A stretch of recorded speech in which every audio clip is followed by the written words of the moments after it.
Right.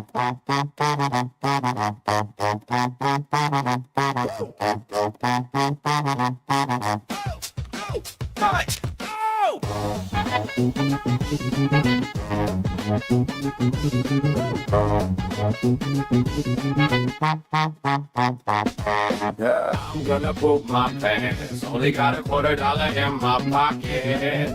I'm pooping, looking for a toilet. This is fucking gruesome. Yeah, walk into the store like, what up? Here comes a big fart. Nah, I just dumped. I did a shit at a Walmart. Poop on the floor. Sure takes some beating. The people like, damn, buddy, what you eating? Wading in ankle deep, headed to the sit down, dressed in all white, but now everything's turning brown. Washing off in the sink, guy standing next to me. Probably should have closed his mouth, flexing poop, flying free. Piss. Oh shit, there's a taco truck, friends. I'm gonna poop my pants. Only got $25 in my pocket. I'm pooping, looking for a toilet. This is fucking gruesome. I'm gonna poop my pants. Only got $25 in my pocket. I'm pooping, looking for a toilet. This is fucking gruesome. I wear these poop stained clothes. My show's unwatchable. I took a big ass dump on the grip shop. That's my show. I wear these poop stained clothes. My show's unwatchable. I took a big ass dump on the grip shop. That's my show.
We both have eyes and a nose.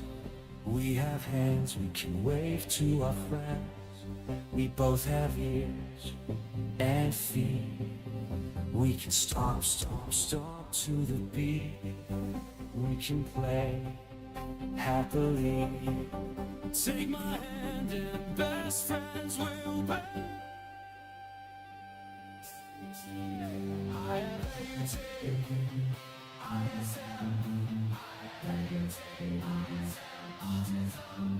Don't be scared of me, don't be scared of me, 'cause we're the same. I have you take, ISM, I have you take, ISM, autism. Let's be friends and play a game. I might seem different, but we're the same. You are witnessing autism.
The following podcast contains the opinions of people.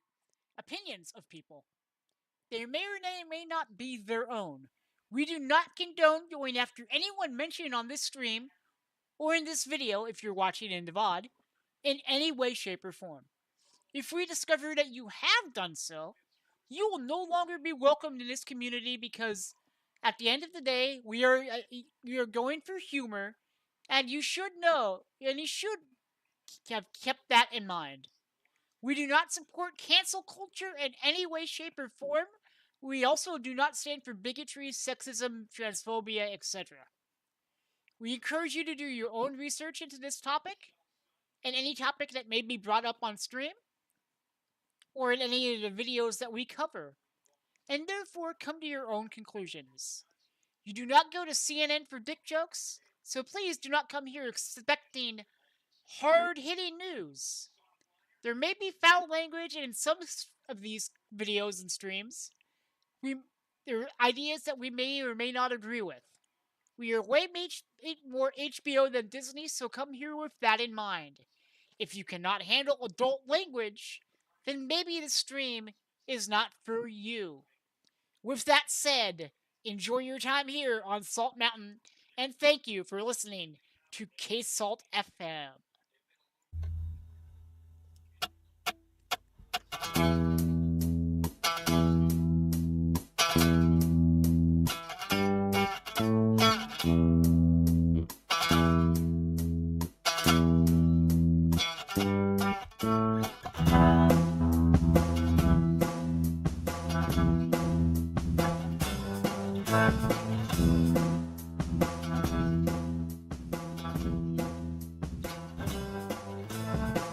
Oh, I don't know where to begin. We're North Americans, and for those of you who still think we're from England, we're not. No. We build our planes and our trains, then we think we might die. Far from North America, where the buildings are old, and you might have lots of miles. I heard the thing.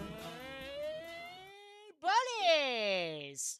Welcome in to our podcast here on K-Salt FM, the Articulately Informal Live program. Hope you're having a great day out there. Coming to you live from the heart of Salt Mountain.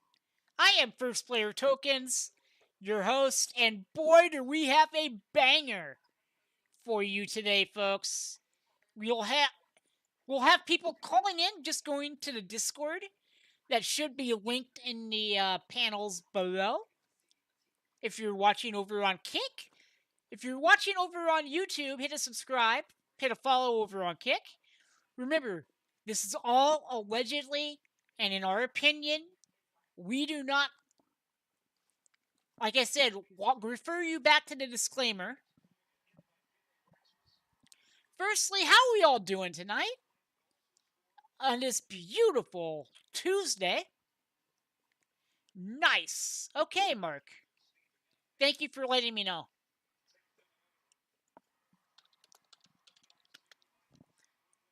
Okay, so as you can see by our docket, we have a shit ton of things to cover today. And we will cover this. Yes, it is Taco Tuesday. And I had a pre-stream meal of Taco Bell. I had their Cantina Power Bowl, which, by the way, is really good. And in the local mall, we have an opinions store. Or it's like one of those survey centers where they give you like gift cards or money for trying things and giving your opinion on them. So I ate some ice cream, got paid $9 in a gift card, and literally I got a Cantina Power Bowl from Taco Bell, and added some Chipotle steak to it, which I got with the gift card. By the way, I would recommend doing that because, my God, it's massive. And if you use the kiosk at Taco Bell, you can literally customize it however you want, and it's worth doing it. And it's cheaper than Chipotle. That's my fat guy fast food tip of the week. Trust me, I know my food. I am a fat guy.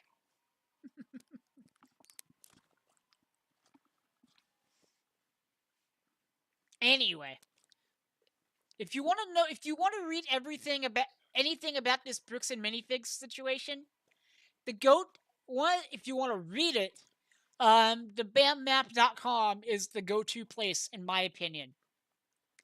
It's Rose, the person who runs it, is in a lot of communities. I know them from Wus's community, Echo Base Network, any place that's covering this Bricks and Minifigs thing. Rose is probably going to show up eventually. And I heard that American Fork, the city where Reckless Ben got arrested, might actually be doing. Hold on a second. I'm launching my music thing, but I don't want it to play anything yet.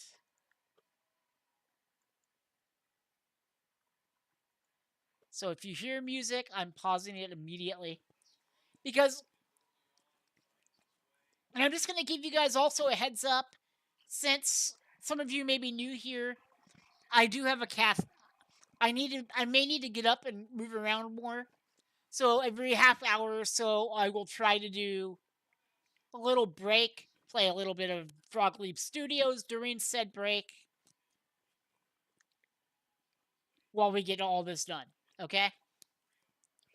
And we might be having a friend of mine join, but also, if you want to call in, just go to the Discord link. I have a Discord stage set up in said Discord after you get through the I've read all the rules thing to get the bots out of there. I have a stage set up, so you will just be in the audience, and if you want to come on the air, you will raise your hand, and I will bring you on when it's time to bring callers on. I'm just explaining that, just so in case, because I know this is the second episode of this, but bear with me. Bear with me here. Okay. This is going to be great. So and also, shout out to the Pun King. The Pun King. I can English, motherfuckers. What he has done a service to the community. Pun King has read out the BAM Maps updates, and he's putting them on his YouTube channel for anyone to use. So, my shout out to Pun King. I know this is like a half-hour pregame for his stream with Aussie Insider later, and I know there's a bunch of other people live right now. It just feels like Tuesday's a good day for me to do this. We may change it today in the future, but for right now, Tuesday is fine. It's Taco Tuesday. You can watch me while eating tacos. And we're going to go to this first BAM map update. Let's go to today's BAM map update, actually. We will be pausing. We will be doing our fair use thing. We're going to do this respectfully. I am going to thumbs up the video as well.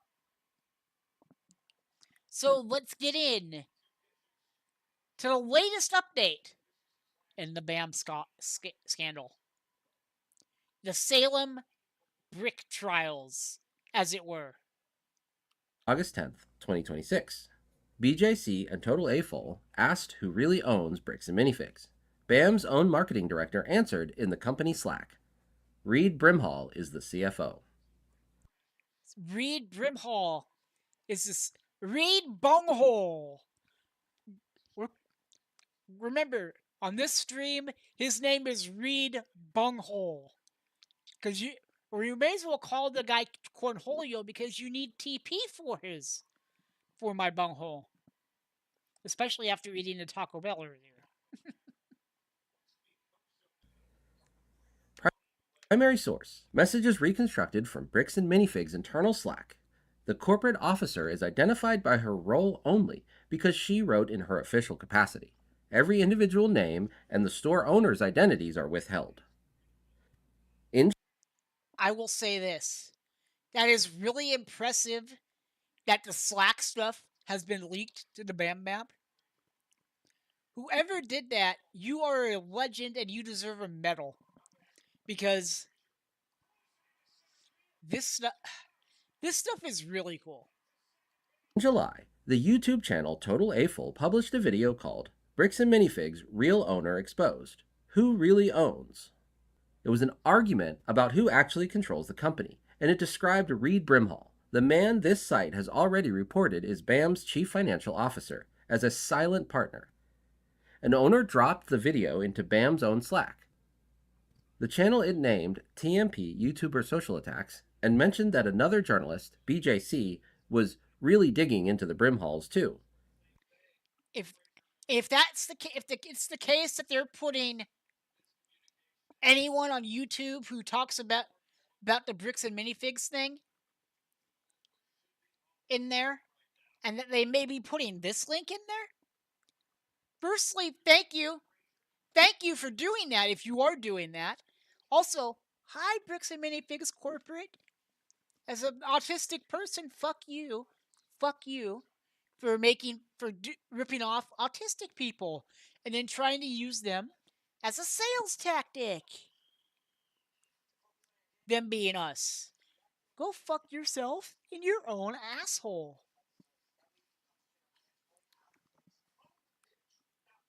That's my opinion of Bricks and Minifigs. I am actively telling people not to shop there because of all this. Especially for how they treat disabled and autistic people. Then BAM's own marketing director answered the framing, not by denying Brimhall's role, but by scoffing at anyone who would call it silent. What they said. An owner posts a YouTube link to Bricks and Minifigs Real Owner Exposed Who Really Owns. Another owner, BJC is really digging into the Brimhalls right now. A third owner, you know, when I think of Reed, that is the image that comes to mind, LOL. A fourth owner, everything about the BJC live streams offends me. If you're offended, I'm sorry that we hurt your feelings, fourth owner. I'm sorry that you're so soft. When people are exposing your company's bullshit, that offends you. You're softer than Sherman, bitch. SAWFT, soft.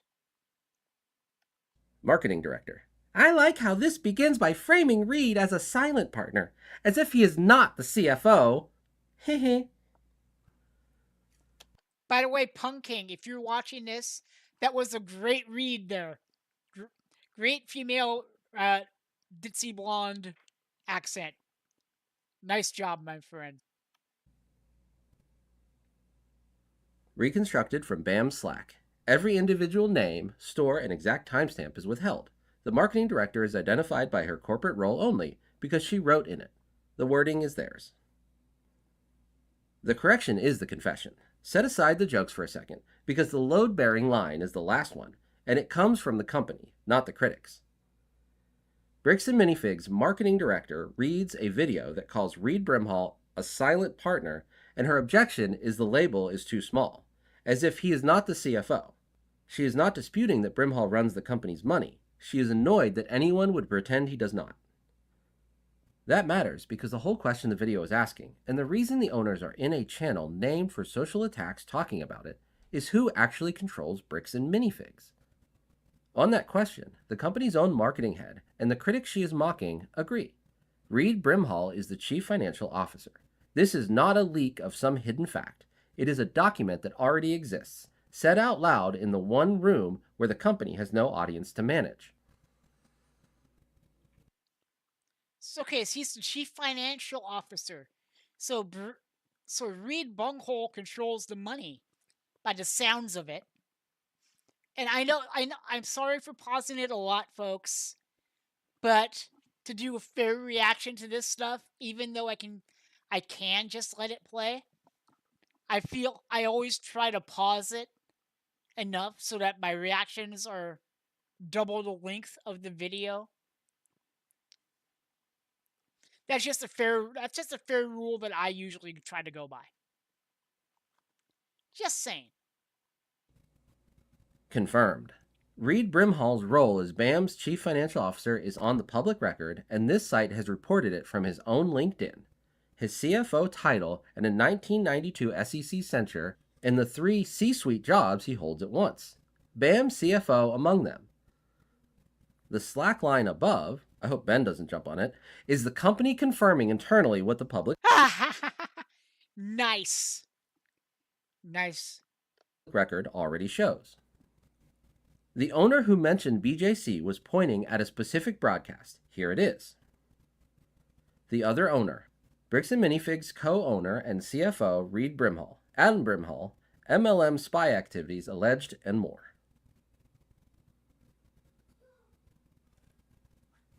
What this is and is not. To be fair, a marketing director calling her own company CFO the CFO is not a scandal, and nobody should pretend it is. It is only notable because the public framing keeps shrinking the same man the company privately treats as central, and because it landed in a channel the company built to track its critics. The owners here are hostile witnesses, not neutral ones. They call one journalist's work offensive and joke about a rival's villain thumbnail, and their mood is not evidence of anything except their mood. On the journalist named in the thread, BJC's largest broadcast was pulled midstream on a harassment and privacy report, and who filed that report has never been established. Nothing here changes that. Owners being annoyed by a live stream is not proof that anyone acted against it, and we are not suggesting a connection. We mention the hostility only because it is what the thread contains, and we have withheld the owners' names and stores. Reed Brimhall is named because his role as chief financial officer is a matter of public record. The marketing director is identified by her title only. Nobody in this reporting has been charged with a crime. Sources.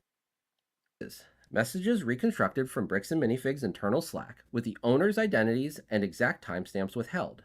The video shared in the thread is Total A-Fulls, Bricks and Minifigs, real owner exposed, who really owns. The BJC broadcast and owner referenced is BJC Live Show's Brimhall episode. Read Brimhall's CFO role as reported from his public LinkedIn here and here. The pulled broadcast account here.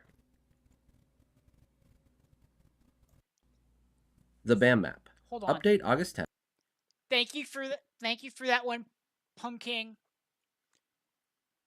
So that was the latest update today. Let's see if there's any more.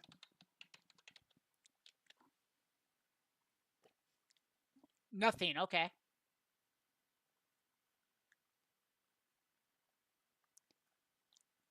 Let me go to this.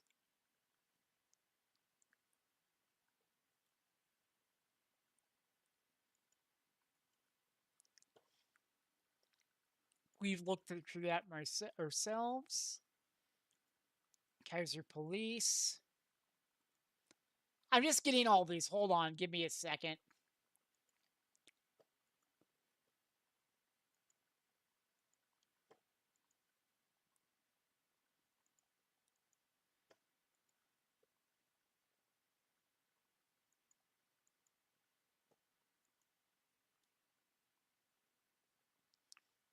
Okay.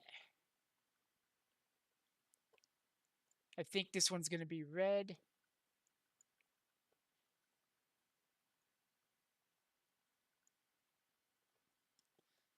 So we'll go to this one. This is going to be updated as well. Bear with me, folks.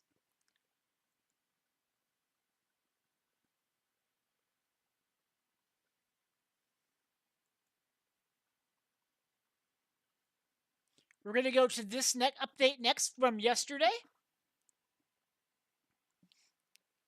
So that last update was basically BAM is aware of all the critics out there and they're roasting them on their internal Slack. That's fine. But they're allowed to do that, just like we are allowed to make fun of them. And we can say that they're a horrible company, etc., etc., etc., etc., etc.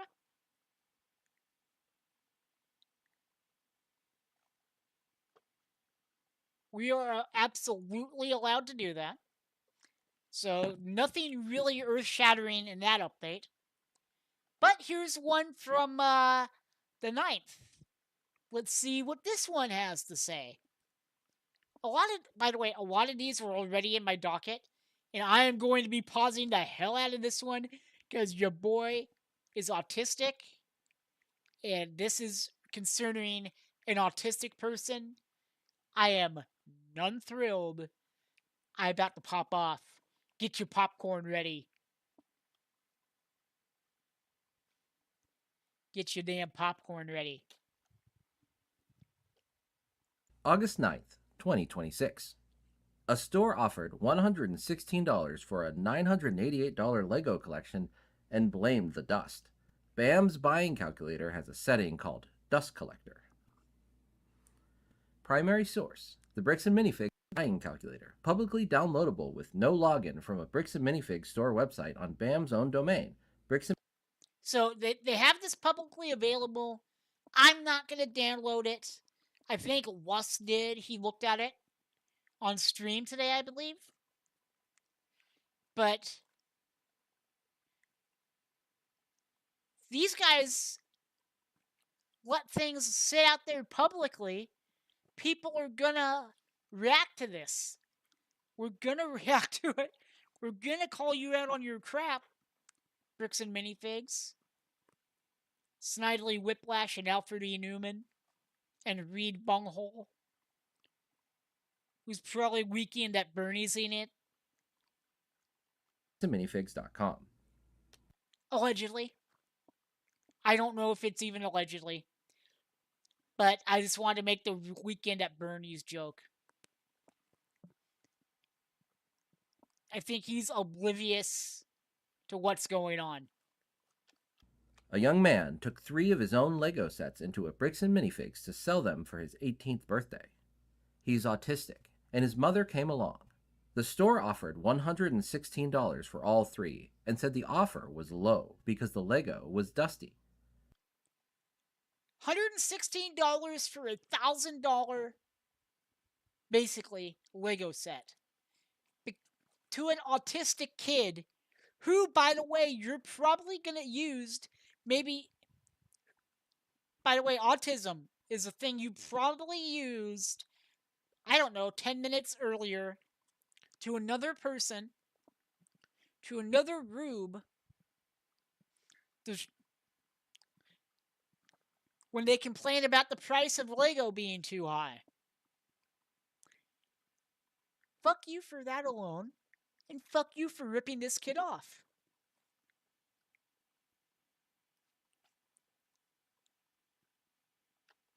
The family walked out, drove to another Bricks and Minifigs, and were offered $500 for the same 3 sets the same day.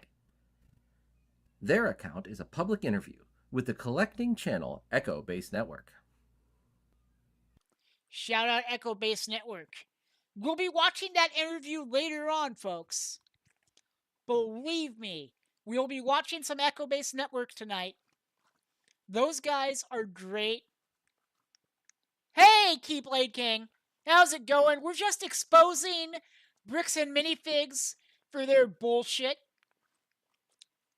And ripping them a new asshole tonight on a podcast. By the way, don't go to Bricks and Minifigs.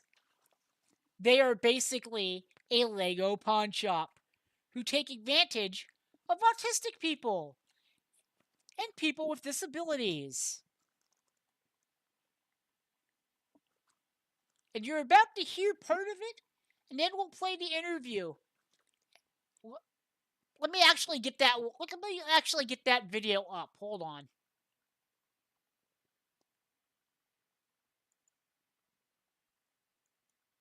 Hold on. A mother recently told EBN, I'm gonna pause that. I'm gonna put that over here.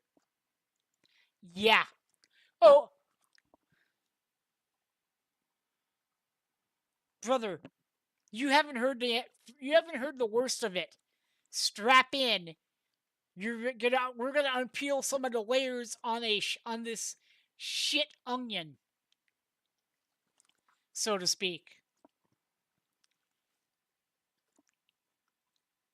First, let's play this, then we'll play the Echo Base Network interview. What he brought in. Recent Bricklink used prices. Can you all hear that okay? Or should I boost the audio as best I can here? Death Star UCS retired. $648. Sold average. $648 used. Good. Thank you. X-Wing Starfighter Appreciate that, man. UCS. $173 used. Super Mario 64 question block. $167 used. All three. Oh, man. 1 second, folks. I need to close off some things on my phone because, yeah.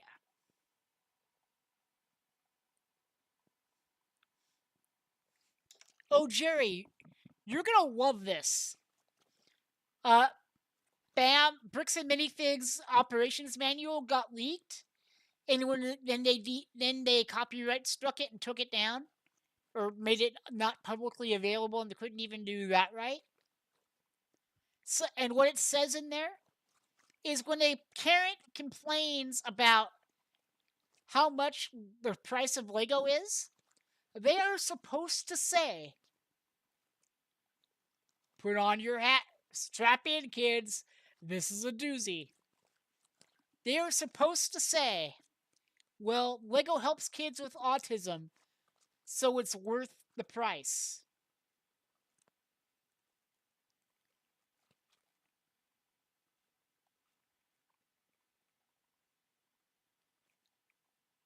Let me say that again.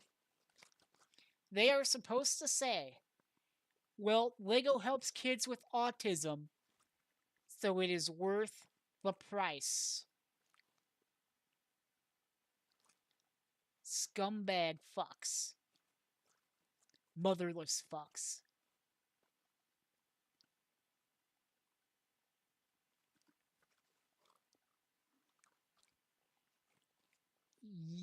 Yeah. And also, there's a story about another person that I don't know if it's public yet, so I'm not going to go into, that will actually make you even more sick. I will say, if you want the real beginnings of this, Jerry, just put in Reckless Ben, Bricks and Minifigs in your YouTube. There's like a 3-part series. He's working on a part 4 right now. You'll see a lot of stuff, and then go to thebammap.com, and you'll see all these updates.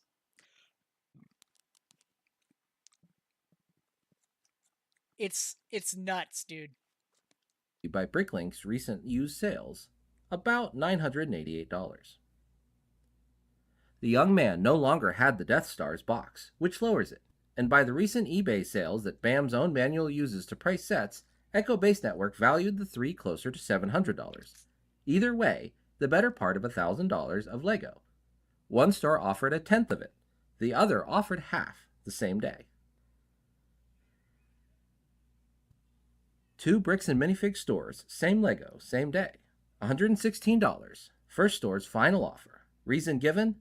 The Lego was dusty. $116 for a $1,000 set Lego thing because it was dusty. Because it was dusty. The only thing dusty should be your store because nobody should be going in it. Bricks and Minifigs. In my opinion.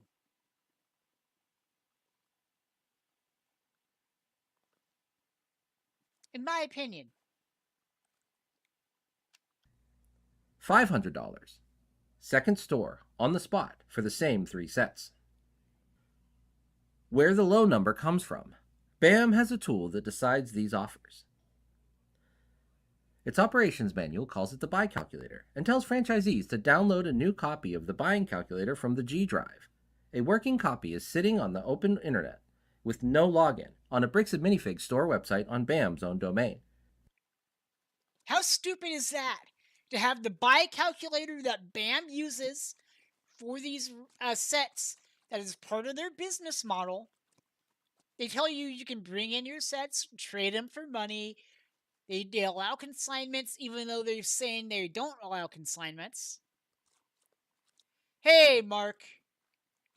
And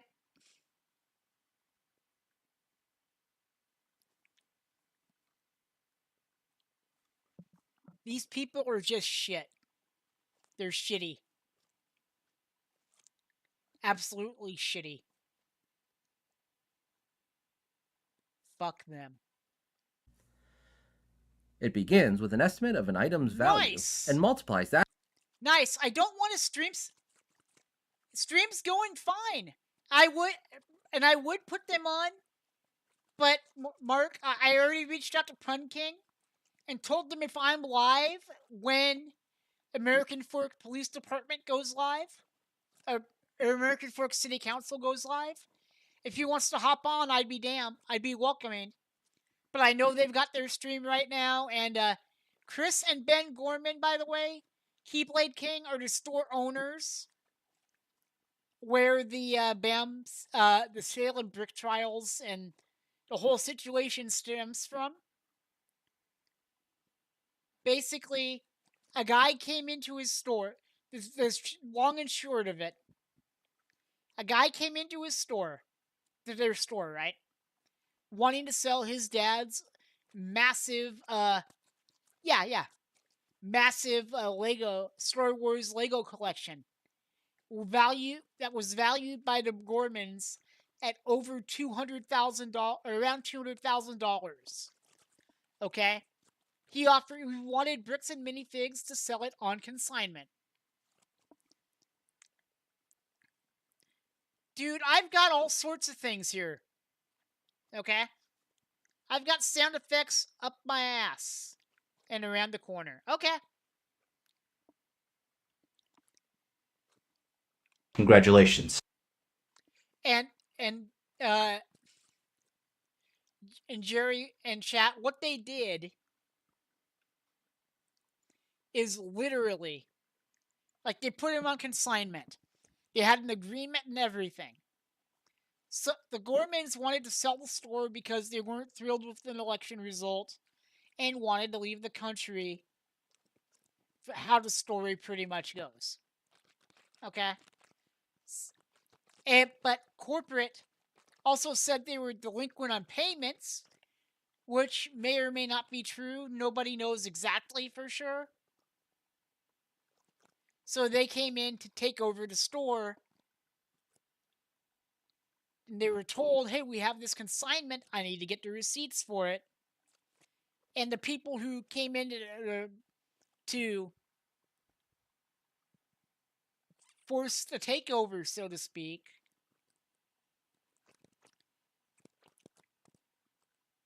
knew about it, but they said to Reckless Ben when he went to investigate, we don't have their Legos. There's no consignment deal. We don't do consignment. When it's in their operations manual, corporate knew about it because Crystal and Ben did a Facebook post about the collection coming in, and one of the people who used to work at Bricks and Minifigs corporate liked it. So corporate knew. And by the way, all the Bricks and Minifigs social medias, corporate has to have the logins for those. and they will force stores to take things down if corporate doesn't agree with what the stores are posting. And they like to say they are locally owned. No, you don't own anything. You're a super manager, if anything else. To any Bricks and Minifigs owners watching, you're not an owner if corporate is telling you what you can post, what you cannot post, they have the access to take things down. You aren't an owner. You're a manager with extra steps. As I said last week. Anyway, we're going to continue this. This is a long update, so we're going to continue. That estimate by a row of settings, each of them less than 1. One is a desirability setting whose lowest option is named Dust Collector. Another lowers the rate as the total climbs, so the more a person brings in, the smaller the share they are offered, and it fixes the cash offer at half of the store credit offer. Confirmed, the calculator's desirability setting has a lowest option named Dust Collector that subtracts 20% from an offer. In the tool, it rates how slowly an item is expected to sell. It is not a measure of whether the item is dirty. Yeah, a dust collector in the calculator. Lovely. These are a bunch of chuckle fucks we're dealing with, aren't they, chat? So the reason the customer was given Dust is the name of a button in the pricing tool, and the button takes off 20%. The customer heard an excuse about a dirty toy. The tool recorded a markdown for a slow seller. The employee also told the family the sets would have to be taken apart, cleaned, and rebuilt, another reason the offer was low. The manual says the opposite. Its instruction for a complete used set is to get them assembled and then put them out on display. Kept built, not torn down. The only place it describes breaking a build apart is when a set is being dumped into a loose bulk, not sold. Its cleaning section is about washing loose bricks, notes that many of our stores choose not to clean any of their Lego, and adds that most customers understand it's a used product and will clean it themselves at home anyway. Confirmed. BAM's operations manual processes a complete used set by keeping it assembled and putting it on display. It treats cleaning as optional, something customers will clean themselves at home anyway. It contains no step to disassemble and rebuild a complete set over dust. The same calculator makes both offers. We entered the family's 3 sets into it. The floor and the ceiling are both settings on one machine. Enter the sets at the low dusty value the first store used and switch on Dust Collector, and the calculator drops towards $116. Enter the same sets at their real Bricklink value with Dust Collector off, and it climbs towards $500. Same collection, same tool. All that changed is how the dials are set. We do not know which options either store chose. What the calculator shows is that both offers, the $116 and the $500, are numbers it will produce for these 3 sets. One way the calculator reaches $116. Use set, Death Star UCS. Value, $375. Desirability, Dust Collector. After Dust Collector, $300. X-Wing UCS. Value, $185. Desirability, Dust Collector. After Dust Collector, $148. Super Mario Brick. Value, $148. Desirability, Dust Collector. After Dust Collector, $118. Adjusted subtotal, $566. Cash offer, $99 to $137. Each set is valued at the eBay price BAM's manual uses for sets, then cut 20% by Dust Collector. Cash runs at half store credit. So at these settings, the tool offers $99 to $137 in cash, and the store's $116 sits inside it. This is one path to the number, not a claim about which options the store picked. By the way, folks, if you want to hop on, just hop into the Discord. Just hop into to Discord. I will put the link in chat. Hold on.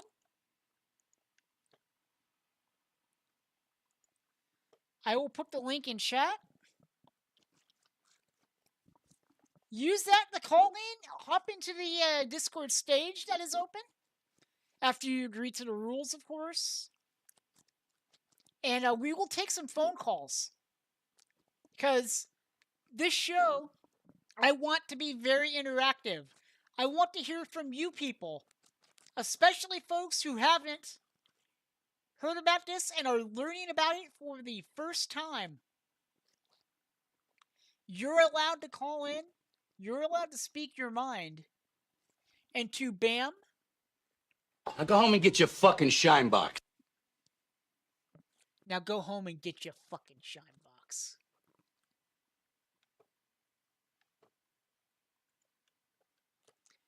We've still got 6 minutes of this. We'll let this play while I wait for calls. Try it yourself. Below is a working copy of the same arithmetic BAM's calculator runs on used sets, with BAM's own default percentages. Put in what a set is worth, choose the settings, and watch the offer.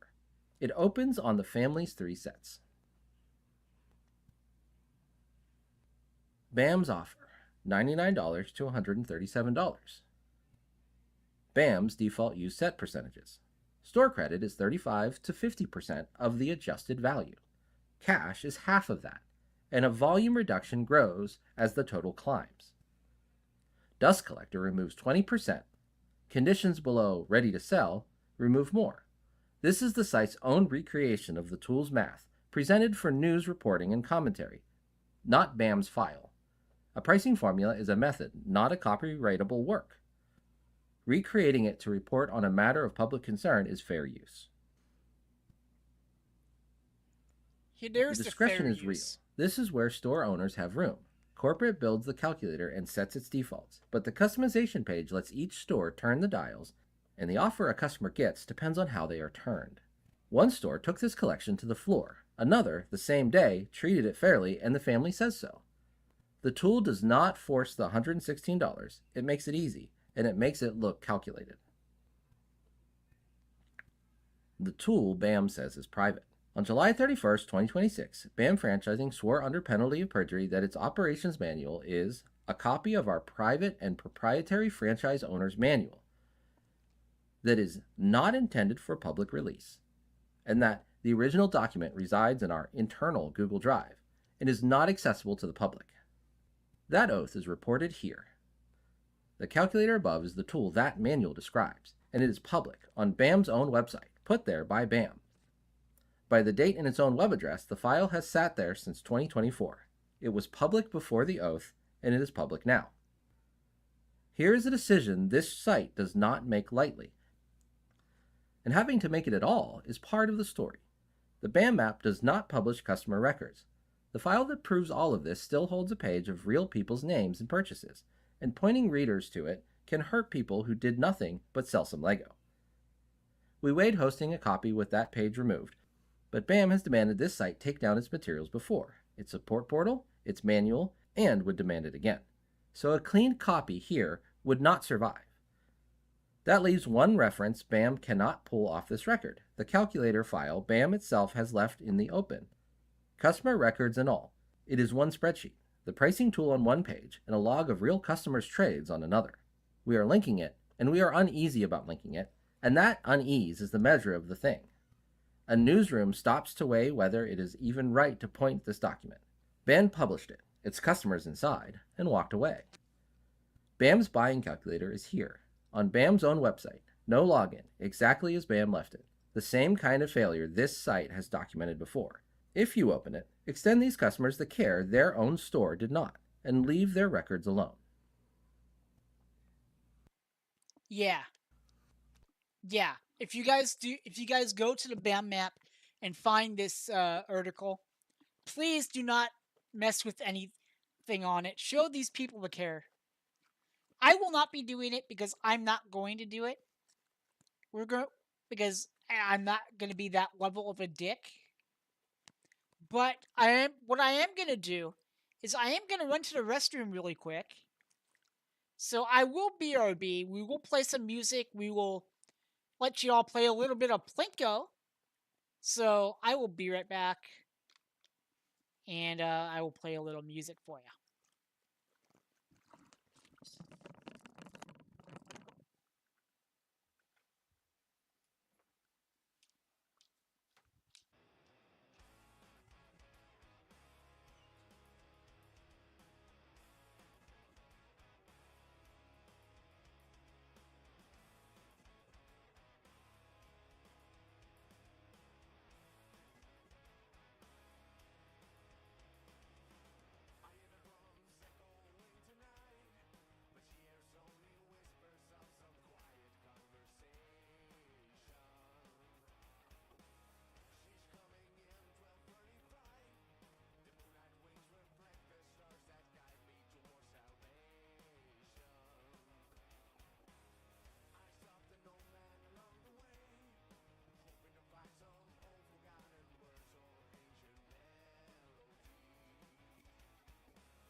Okay, folks, we are back.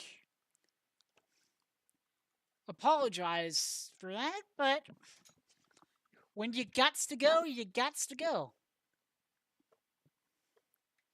Anyway, we're back here, and I am waiting your phone calls in Discord, the only way to call into this program. It is the same shape as the manual. When BAM first objected to this reporting, it demanded the removal of an archive of its Freshdesk franchisee support portal, calling it proprietary.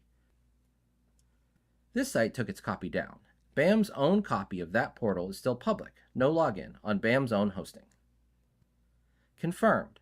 BAM's franchise support portal remains publicly accessible, no login required, at bam.freshdesk.com. The second store's $500 shows what Let's the see Lego if it was. still is.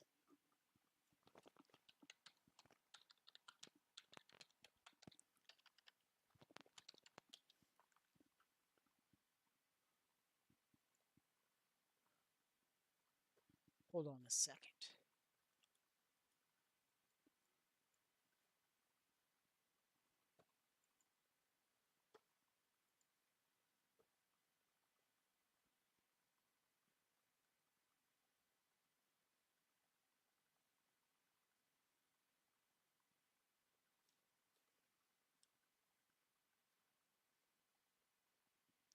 One second.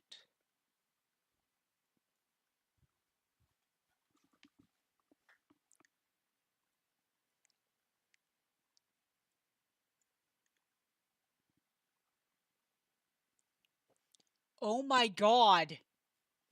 It's here.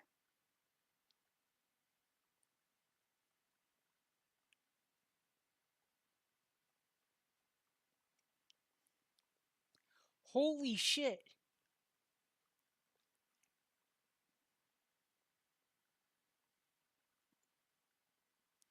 It's here. Was worth. The first store's $116 shows what the tool allows. BAM asks the public to take down copies of the materials it calls confidential and leaves the tool that sells these offers, the manual that describes it, and a page of its customers' records public on its own websites. Sources: the family's account of $116 and $500 offers, and the dusty explanation are from a public interview published by Echo Base Network.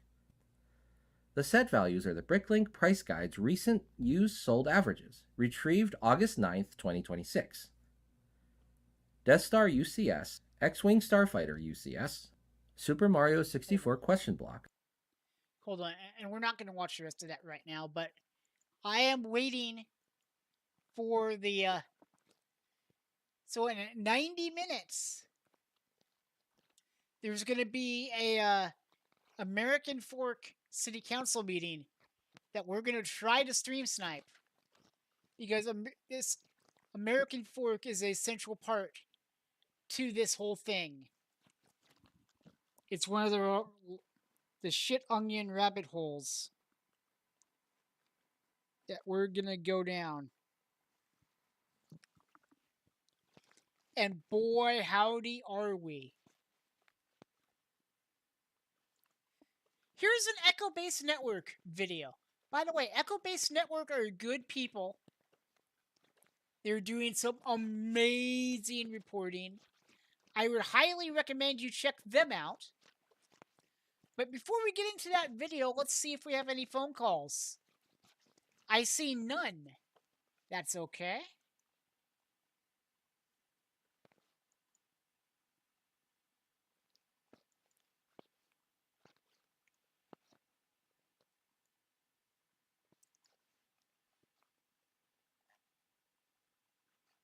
Okay. So I don't know. We'll figure out what day. And I might be changing the day of this podcast. This might be my Thursday stream. I am going to decide that.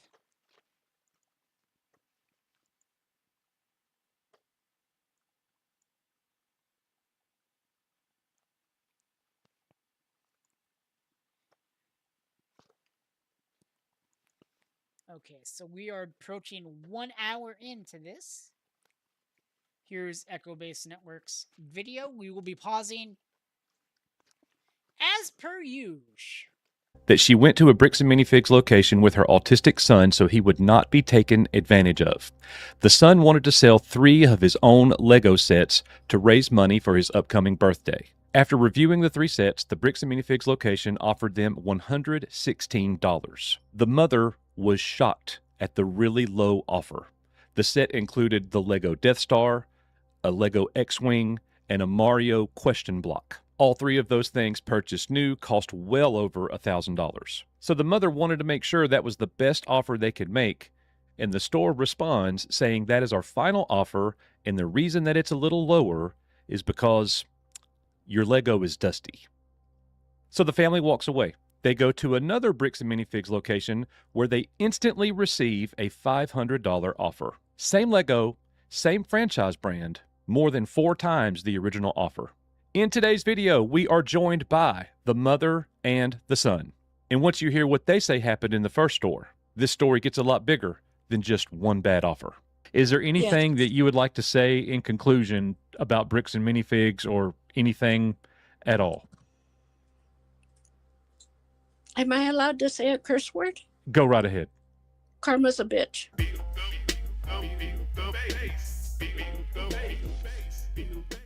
Hey everybody, welcome back to Echo Base Karma's a bitch, and so is the internet. Network. I'm Coach for Nick on this one. So we want to get right into this and talk about who the family is. Just quick background information that is important. So the son's name is Christopher, and he was 17 years old when he went into the Bricks and Minifigs store to sell his 3 sets. He had been into Lego for years, and then recently he had a change in passions or interest. So he wanted to sell his Lego that he had to raise money for his upcoming birthday in August. He was just a few days away from having his 18th birthday, and he was wanting some more capital to go do things on his birthday that he wanted to do. So he was looking to sell some of his Lego collection. His mother goes in with him because she wanted to make sure he understood the transaction and he wasn't being taken advantage of. So we want to start by showing you the 3 sets that Christopher was going to sell. The first set that he was going to sell, the big money maker, was this version of the Lego Death Star, the retired set. Christopher did not have the box. All of the Lego for the Death Star was complete. All the minifigs, he has everything except for the box. This one on eBay sold for $375, complete with no box. So that gives us a baseline right there. You obviously got to take into account the 10% to 15% eBay fee and knock that off of it. But, $300 to $400 for this piece, I think is pretty standard. The next piece that he sold was this UCS version of the X-Wing. Now, Christopher did have the box and everything was complete on this one. This one sold for $185, complete with the box and all. And the third and final piece that Christopher wanted to sell is seen here. It is the Super Mario 64 question mark block. Complete. Christopher had all pieces. This one sold on eBay for $148. So those 3 sales on eBay went over $700. I think that would be a pretty standard deal. Again, you knock off 10 to 15% of that, you're probably talking $650 or somewhere in that range. So here is Christopher. So I don't know the price of Lego, but I think but that's amazing to me that that Lego is that costs that much on the secondary market. That's pretty cool. But then you have people like Bricks and Minifigs, who try to lowball you, kind of like what I've been doing in Tabletop Simulator on Sundays, over on Kick and Twitch. But I've been doing that as a Bricks and Minifigs parody. Christopher's mother describing her first visit to that BAM store. What got to me was that for all 3 of them, their offer was $116. Okay.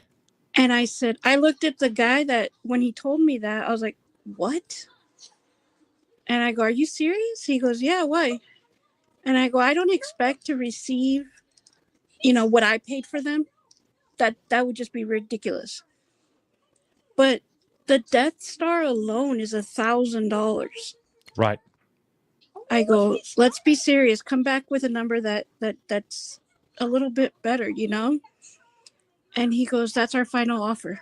He said the reason that they offered so little was because the Death Star and the X-Wing were dusty. And that... You were kidding. I promised you, that's the word he used. Your mother told me that they offered you like $116 or something for all of it. Yeah, around there. How did you feel about that? Did you feel that was unfair? Yeah, I was kind of still for the moment. Yeah. Yeah. Because they were dusty. Dusty. $100 on a $1,000 item because they were dusty. If it was me in there, I would have told this person to go fuck themselves. Mom said, of course they're dusty. We live in the desert. When the mother first told me that, I was absolutely shocked. And then she went on to tell me that they explained to her they were going to have to take apart the entire set, all 3 of them, clean them up, and rebuild them all. And you guys know as well as I do, that's not true. Nobody's going to take apart the Death Star because of some dust. That is the dumbest thing I've ever heard. And yet... Yeah, that really is the dumbest thing I've ever heard.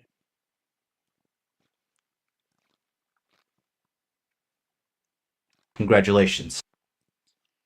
Congratulations, Brooks and Minifigs. You reached this one. I thought you couldn't reach lower. You surprise me every time. Yes, the Bricks and Minifigs we steal from old people is up there for a reason. Bricks and Minifigs operations manual says they will offer around 30% cash for the value of Lego and around 50% store credit. The problem here is that this store offered around 10% of the value, and they say it's because of the dust. Now, a lot of the owners will offer more than 50%.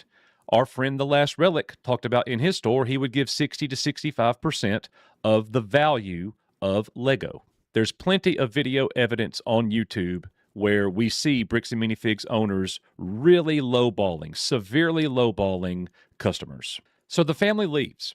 They go 40 to 50 miles away to another Bricks and Minifigs location. They walk in with the used sets. The owner looks at it and gives them a $500 offer on the spot. So you took your sets to another Bricks and Minifigs, and how much money did they offer you? 500. 500. Yeah. So the first store gave you an offer of 116. Now, your mother said that she spoke up and said that, wait a minute, they're worth a lot more than that. Could you give us a better offer? And they said that was the best offer they could give you because your sets were dusty. They had Yeah. dust on them. Yeah. And then you take it to another store and they offered you $500 right away. Yeah. That is an enormous gap in terms of the offers. The second offer is over 4 times higher than the original offer. How can two stores that are operating under the same franchise brand view the value of this collection so differently? I don't know, and apparently we have a new update. Let's see.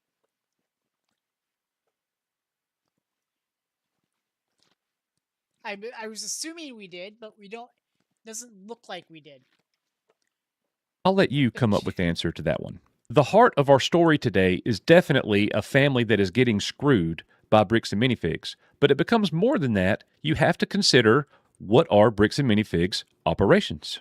I'm not saying that I think every Bricks and Minifigs owner operates in this way, but we do have an issue with their buy-sell model. So now we want to look at Christopher and let Christopher explain how this whole thing made him feel. How did you feel about that? Did you feel that was unfair? Yeah. I was kind of still for I'm gonna leave the a comment. moment. Like, Yeah. yeah.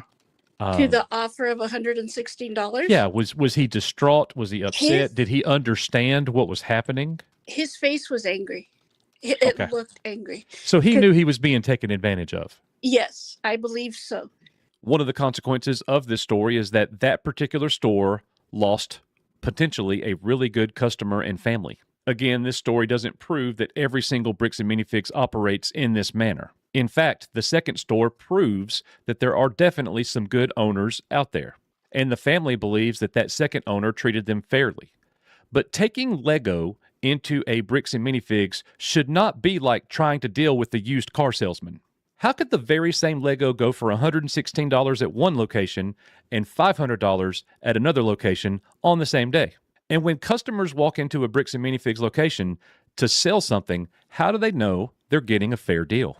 How many of you guys have firsthand experience selling items to Bricks and Minifigs? Let us know in the comments what you think about this entire story. But yeah, Echo Base Network are good people. We will watch them more tonight or in the future, depending on how this is going to go. But this was one from 2 days ago, from what 2 Bricks and Minifigs employees told police. And I read this update myself off stream, but we're going to read this and we'll react to this one together on stream. I will pause the reading of this if we have any people in the waiting room to come on, but it doesn't look like we will. So, BAM map. Update August Let's go. 7th, 2026. 2 Bricks and Minifigs employees told police the marks identifying the seized Lego were removed, on an order, after the company took over the store. Primary source. The employee statements below are quoted verbatim from Kaiser Police Department case file KZP 240200132, the reopened consignment investigation, obtained by BJC under Oregon Public Records Law and published in full on this site. The word spoliation is a legal characterization discussed and graded at the end. The file's own word is removed. A Lego set has no... And congrats to BJC for doing great work as well. Pretty much anyone covering Bricks and Minifigs is doing a great job. Y'all are killing it. Keep killing it. no serial number. We spent a whole piece on that. The only thing that can ever identify one box set from another identical one is a mark somebody puts on it. Brian Mansell's family put marks on theirs. Every consigned set wore a removable yellow sticker. Every consigned minifigure wore a small white tag on a string. Those marks were the entire proof of whose property it was. And yeah, so we're not going to read the entire thing here because there's other videos I want to get into. And we're waiting for American Fork to make their city council thing public. So this image came from Billy Selling in Les's Discord, who gave me permission to share this. This is a Bricks and Minifigs in Grapevine, Texas. After the Dusty Lego story came out. Your dusty Lego closet is about to make you money, and this week 10% more of it. Fucking motherless fucks.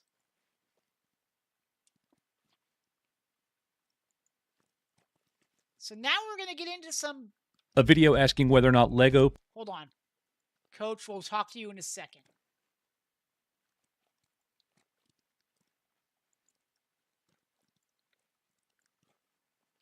Bricks and Minifigs... 3 days ago, they put out a new PR statement. We'll get into that. And this video is for Seven with AJ and other people who think that BAM didn't know about the consignment or they don't approve of the consignment. We have one for here. This is one we're gonna watch.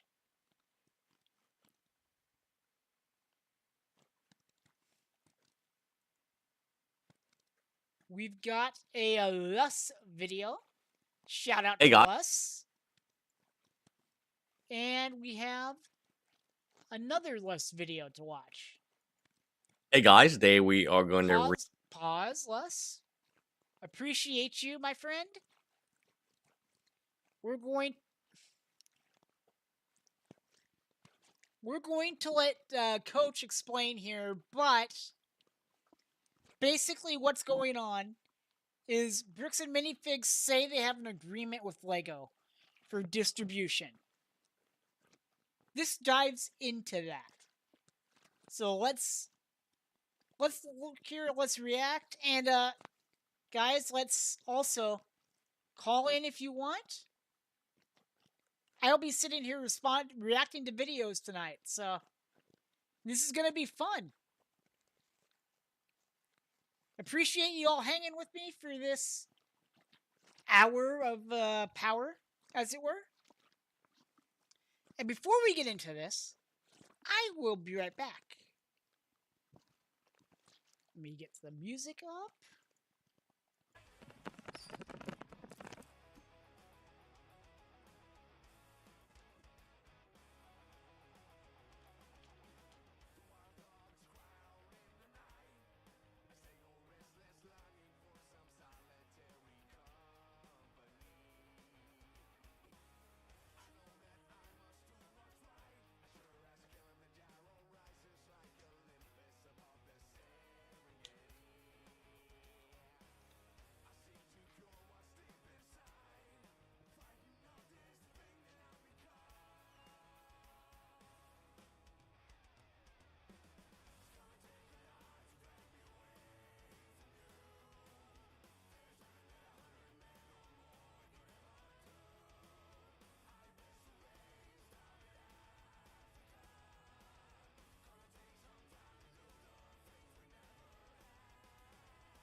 1 second, folks.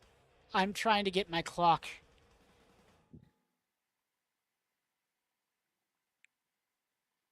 Hi guys, thanks for checking out my video. I just want to say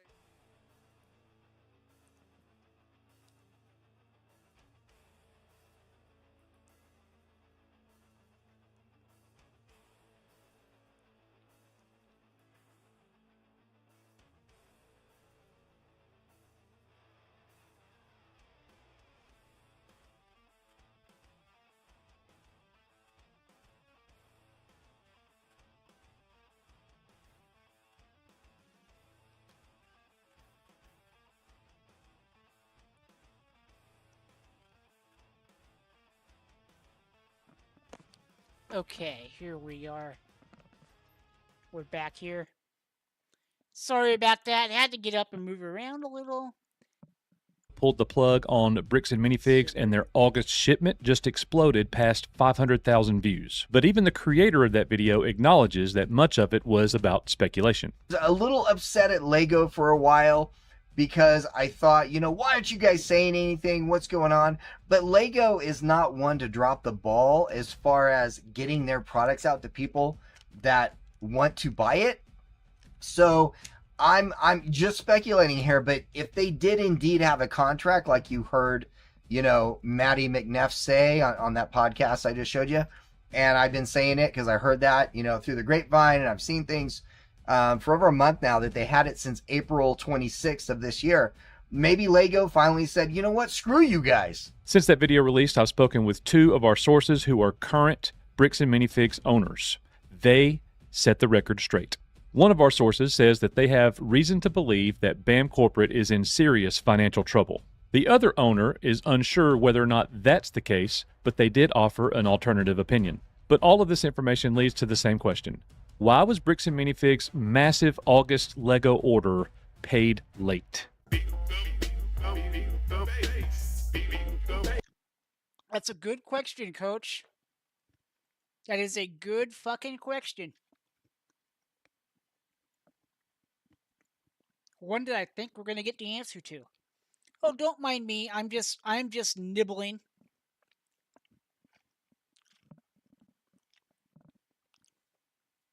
Little midstream munchies. All right, everybody, welcome back to Echo Base Network. Coach here for Nick on this one. We're going to jump right into this. So the viral story. Total AFOL did a video that has over 500,000 views, so congratulations on such a smash hit there. So his video had a legitimate underlying. And Congrats, Total A Paul. This drink of water is for you. Well done, my man. Give me 1 second here.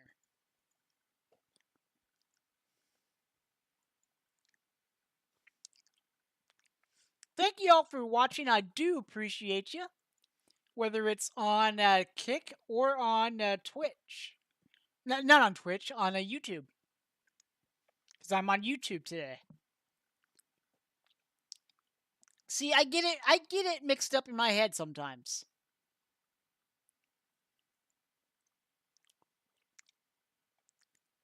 It happens.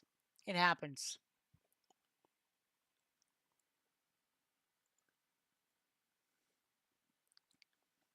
Okay.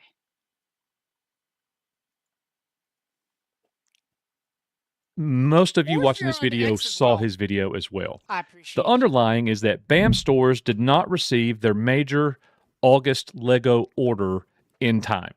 Then everybody's wanting to know why. Did Lego pull the plug on Bricks and Minifigs? Is Bricks and Minifigs trying to screw the franchisees because they're angry or whatever? If you're a member of the IABAMF, you're not getting your order. Like, I read so many different comments that was all speculation, and that's what we do when we see information. That's totally fine. But speculation should be said as speculation. So we do know in his video, the whole Lego pulling the plug was presented as speculation. He says that around the 8-minute mark. So we started talking to people who actually own BAM stores to get what actually happened. Before we get to those owner comments, it's really important that we mention Matt McNeff was recently on a podcast. He described BAM and their direct distribution with Lego. He went on to talk about how that. So Matt McNeff, also known as Alfred E. Newman, says that BAM has a direct distribution with Lego. They now have regular contact with Lego. And this is important. This relationship that they have is intended to benefit the franchisees. So it's important that we understand how this relationship is intended to work. So you can tell by the little graphic that we have here. Stores pre-order and pay BAM corporate for their pre-order items that they want to have in their store. Corporate uses that money to pay Lego. Lego ships the items out to the stores, and the Lego items hit the store shelves. One of our sources told us that Lego did not offer a credit line to Bricks and Minifigs. Our second source responded to that claim, saying that that's kind of standard procedure for Lego because Bricks and Minifigs does not make orders big enough to establish a line of credit. I can't verify which one is true. That is for you to decide, but it does get a lot spicier. Bricks and Minifigs say they have over 200 stores, but they don't make a big enough order to get a line of credit from Lego. Why the fuck you lying, Bricks and Minifigs?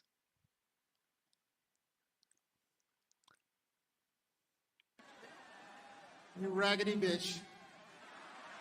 You raggedy bitch. You raggedy bitches. Our second source told us the importance of the August Lego drop. They went on to explain how there are roughly 80 different sets in this pre-order, and the stores are very dependent upon getting these. Here's what we know about it. Number one, the order is very expensive. We also know for a fact that the order was paid late. That's why they Late payments? weren't there on time. Wow. Our second source told us that they didn't know why it was paid late. So that is the main mystery here. Why was it paid late? Our first source gives a very serious warning, and I want to go through this very carefully. I don't want to misspeak. They say that corporate is, first of all, very financially strained.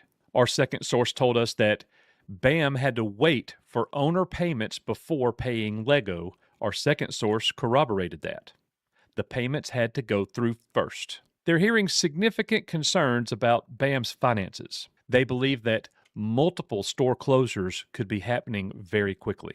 And ultimately, they said that they didn't think that BAM could survive with its current model. I want to clarify that these are owner. Oh no! It sucks for those individual owners. It really does. I have sympathy for the individual owners that aren't dicks and that actually do care. The ones that toe the party line, however, y'all deserve what you're gonna get. And this ain't gonna go well for you. Beliefs and information coming from them. This is not something that EBN is stating as fact. Our second source that we spoke with gave some very interesting internal mechanics behind this whole thing. Something else that you've got to mention is what role does FedEx have in this whole thing?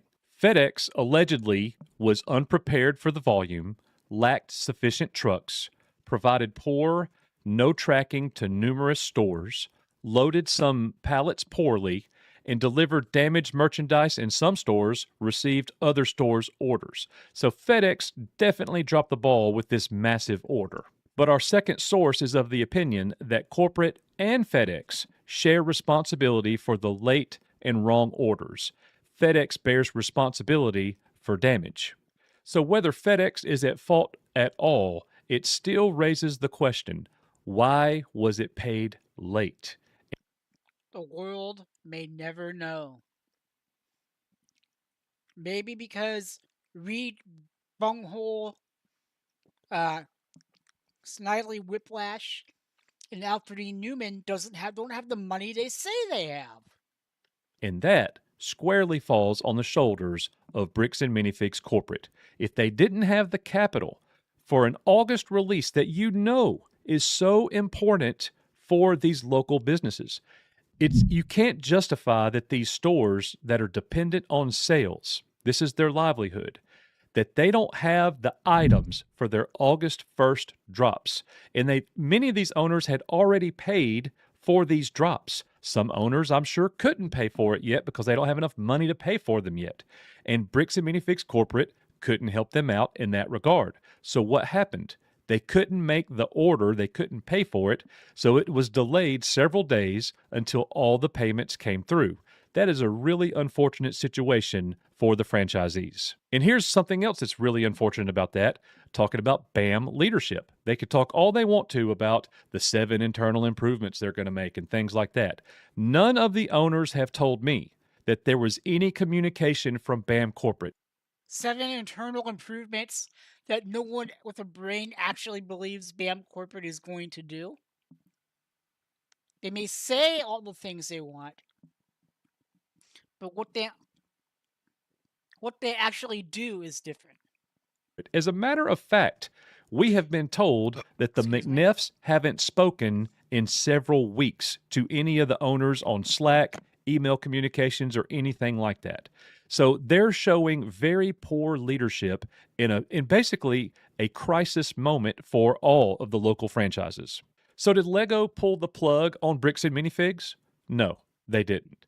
This is poor leadership from BAM Corporate and a little side dish of FedEx having some shipping problems themselves. That's what this is. The August order was paid for late, it was shipped late, it arrived late, and unfortunately, it arrived damaged by FedEx for many places. So there you have it. A lot more direction and understanding about this whole Lego August shipment to Bricks and Minifigs, why it happened the way that it did. Let us know in the comments what you think. What do you think the current state of Bricks and Minifigs are going the way of Circuit City and Quiznos. Sorry guys, just for a second, I am trying to find a better clock app.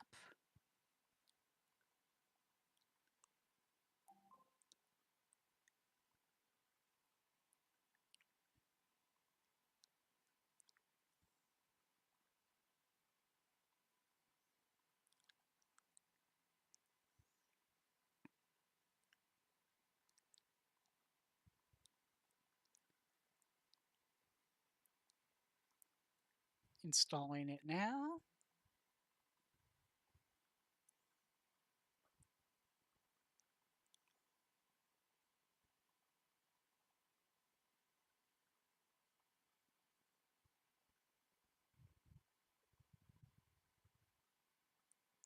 Give me a second.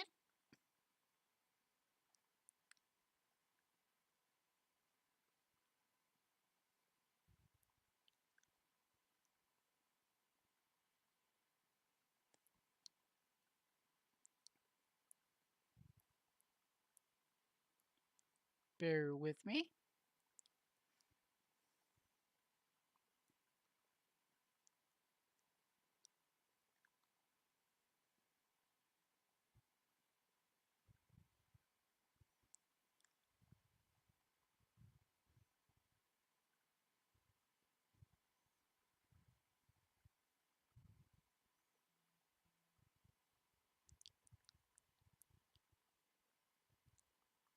Hold on a second. Give me a second, guys. I gotta go to the door. Somebody's here. I'll play some music. Apologies for this, guys, but hope you all understand.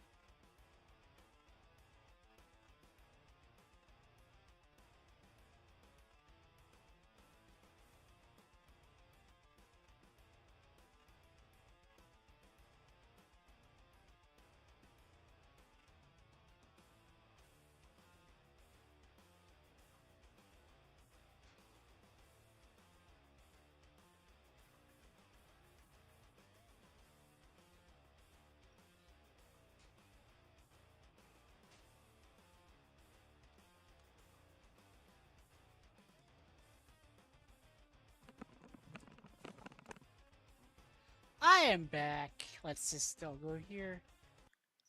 Unpause that. Sorry about that, folks. It's one of those days where a lot of things are where people are just knocking at the door and you got to go deal with it. Hopefully you understand. No calls? Okay. I'm just checking Twitter really quick.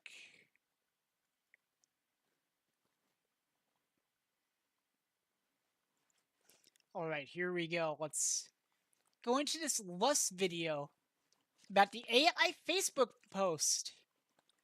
I don't go on Facebook, so you won't be seeing me cover the Facebook stuff, but we're going to react to Lust here.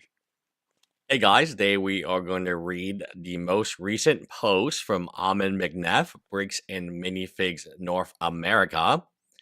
If I were Amin, I would just stop talking, but what do I know? I can't think 5 steps ahead. At the end of the day, Bricks and Minifigs has never just been about Lego bricks. It is about you. Now, there is a lot of use of emoji, so people think it's AI. Yeah, I've used AI before to post on my Facebook page, and it looks very similar. The collectors who finally find that missing minifig are $200,000 worth. The parents making memories one brick at a time, brick by brick.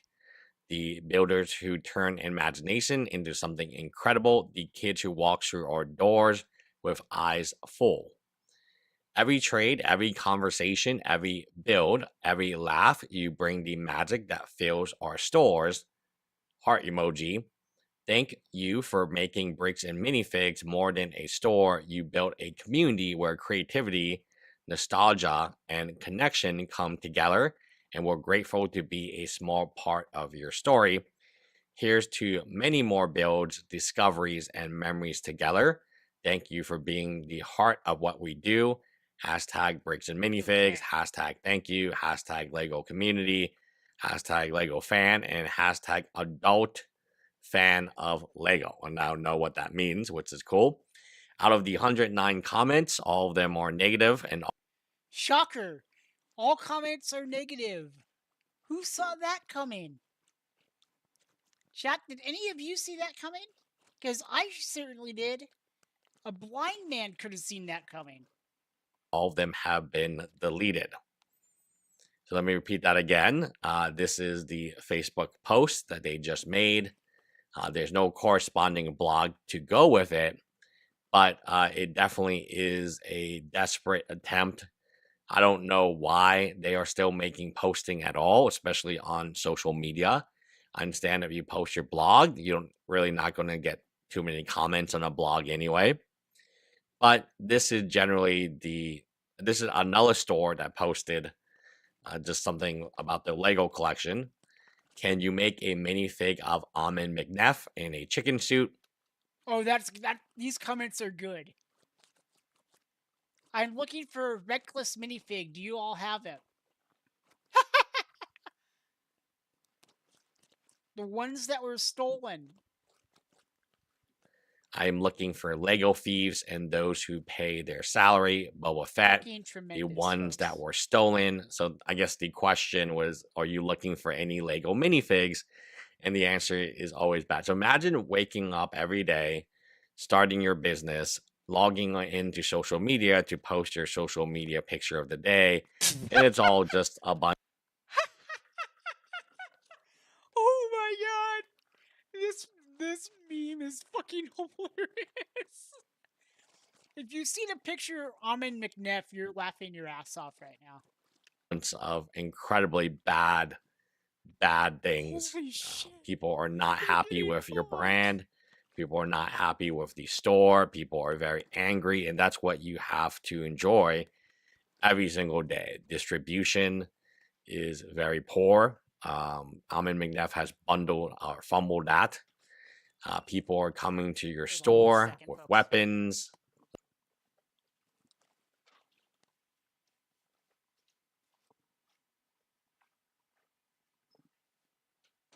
Allegedly customers are beating other customers up. Like, is this like if you have a family or if you have grandchildren, is this really what you want to pass down to them? Like, it's so unsafe that Amin is going to arm every one of these stores with shotguns. That's his plan. That's his big plan. Oh, yeah, that. Because they're because of all the hate they're getting, he wants to arm everybody with shotguns, folks. Arm the store owners with shotguns. Midland has to go. And they're bankrupting as we Or not has to go, they're closing. go. Stores are selling or they're closing. And at the end of the day, this is not a good sign. There's so many more stores that are going to open this year, I believe, in 2026. But how many stores are going to really sign up in 2027? I don't know. This doesn't seem like it can ever make money.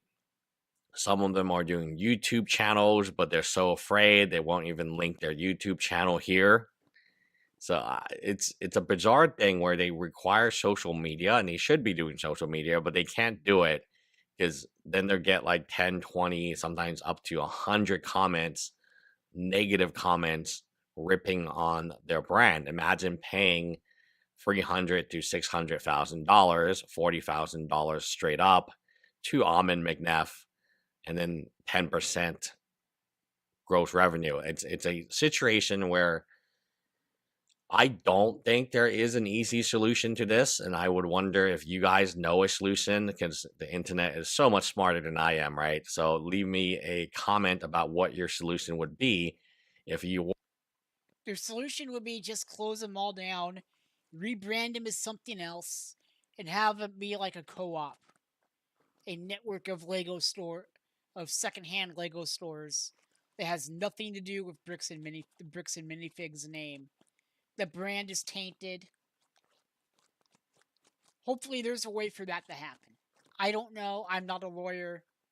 Wes is. Other people like Barbecue Counselor have checked in on it and does great content as well, folks. Or a franchisee, let's say you are 2 years in, some franchisees are just straight up closing, like the Midland one and the Scottsdale. Some franchisees are trying to sell, like Northern Raleigh, and even one in Utah after 10 years. Some franchisees are trying to transfer and sell. That would be one way to get rid of this toxic asset. Some franchisees are starting a union. We haven't heard too much about that. And all this time, you got your CEO just yapping away, lying and lying. It's only going to get worse for them as time goes on because now you don't have Toy House anymore. You were barely making any money with Toy House. Now you don't have them. Now you have Bricks and Minifigs Corporate, who is your distributor, and they can't even distribute on time. Bricks and Minifigs can't even distribute paperwork, much less Legos. I don't know. It's just, why would anyone pay? Like, what's a reasonable expectation for you as a franchisee for you to have? Allegedly, in my opinion, this is all allegedly and in my opinion, and I'm allowed to have said opinion. Have on your franchisor, at least don't hurt us, right? That would be, I think, the very bare minimal. Like, stop making statements. Every time they make a statement, then people like me make a video about it. And it's overall taxation hearing. Like, you look at these numbers, they don't look very good. New startup costs $303,500 to $597,500. Total units open, units transferred, initial franchise fee, transfer fee. This is not a successful franchise. And if you want to open something to pass down to your kids, this would not be it. Yeah, I wouldn't get involved with Bricks and Minifigs. And I'm sorry for all these breaks, guys, but I have to take another one right quick. We will be back shortly.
All right, I am back. Let's go here. And we will pause our Bricks and Minifigs Fest for a little bit because when I was running around today, I found Liquid Death root beer water. I've got a little melon in my Del Taco water bottle here. But let's try some root beer water.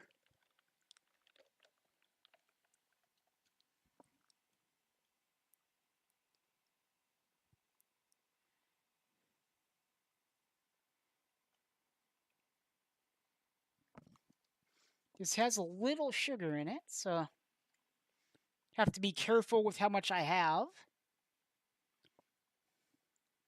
But this should be enough to do a taste test. Let's see. Honestly, that's not bad.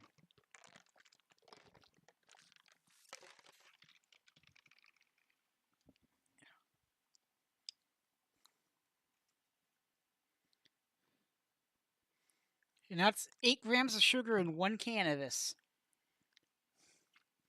I'm not going to drink the entire can now, but I am going to put a little more in here.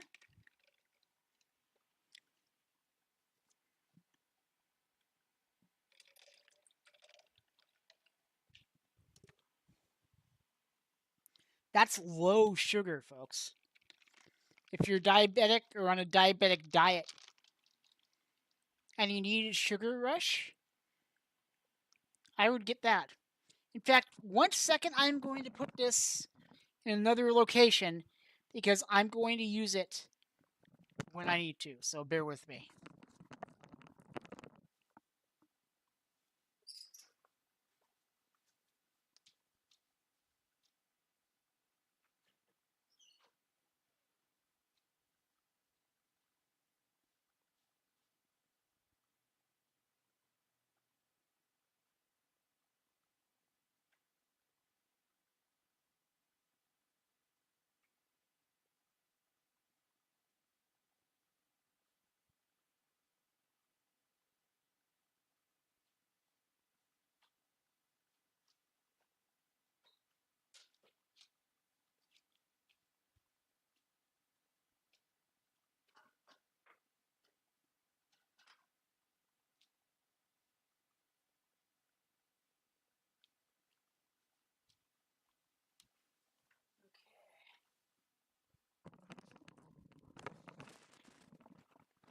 All right, folks. We're back. And, So I think the people that we want to keep are the ones that are more invested in our city and the people around them than, a couple extra bucks. So, okay, well, thank you very much, and thank you guys for all your time and your service, all you do. Okay. Truth and taxation hearing. I have no clue what that is, but that is going on in American Fork right now. The town that is in the middle of this.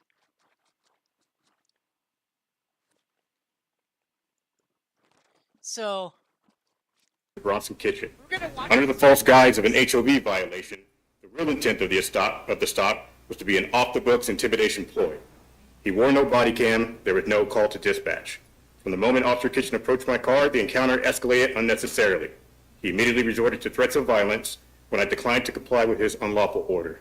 When it became clear that his presence commanded neither fear or intimidation, Officer Kitchen then refused to complete the purpose of the stop, despite my numerous requests for a citation so I could handle it in court. This exceeded the lawful scope of an already questionable unlawful stop. After the encounter, I filed a complaint with AFPD. Days later, the recording of the stop went viral. Shortly after, Officer Kitchen then called me and delivered a clearly coerced and forced apology. Regardless, I accepted it and moved on, until I obtained the police report. Keep in mind that the report was written days after the apology. It contains statements that, based on video evidence, are categorically false and directly contradict his own admission in his apology. Let me remind everyone that Officer Kitchen serves as the school resource officer entrusted with regular access to children as young as 12 to 14. It is indefensible to allow this officer to continue serving as an SRO, retaining someone who is now on the Brady list because he simply can't tell the truth, retaining him in a position of authority over children amongst the most vulnerable members of the community who have little ability to protect themselves is a gross act of negligence by the City of American Fork. Your inaction speaks volumes. It signals your willingness to tolerate abuse of authority. Since the city refuses to act voluntarily, then outside legal action will force you to change. I will help motivate you with this reality via a civil rights litigation utilizing the same attorney as Mr. Benjamin Snyder and others. Okay. Well, now, Mr. Barnes, Kevin Barnes.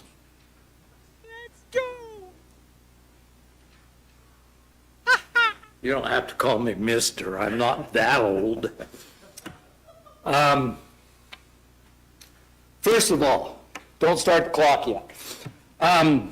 Thanks for serving. I've been there, done that. I know what it takes.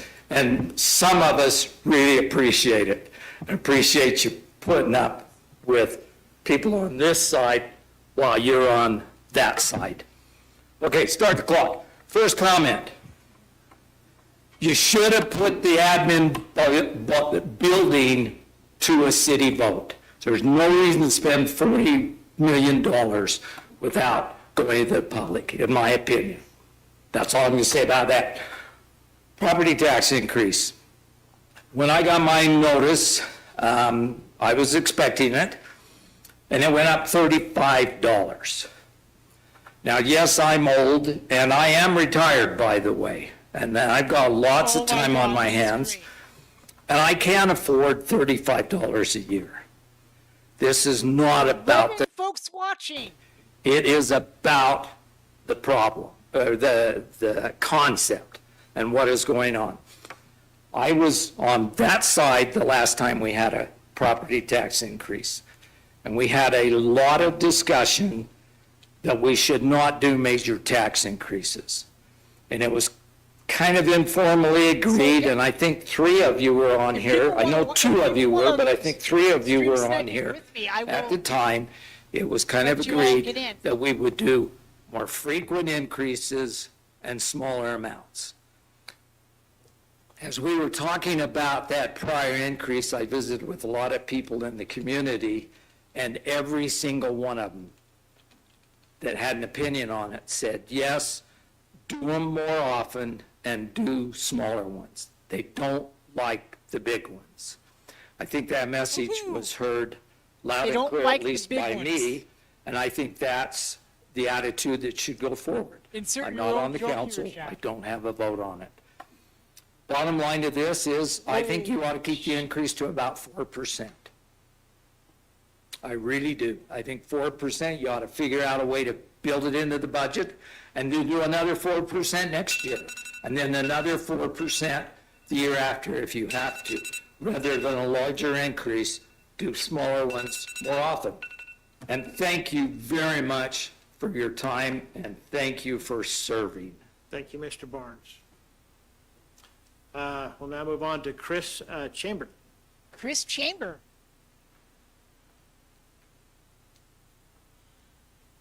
My name is Chris Chamberlain. I am a resident of American Fork.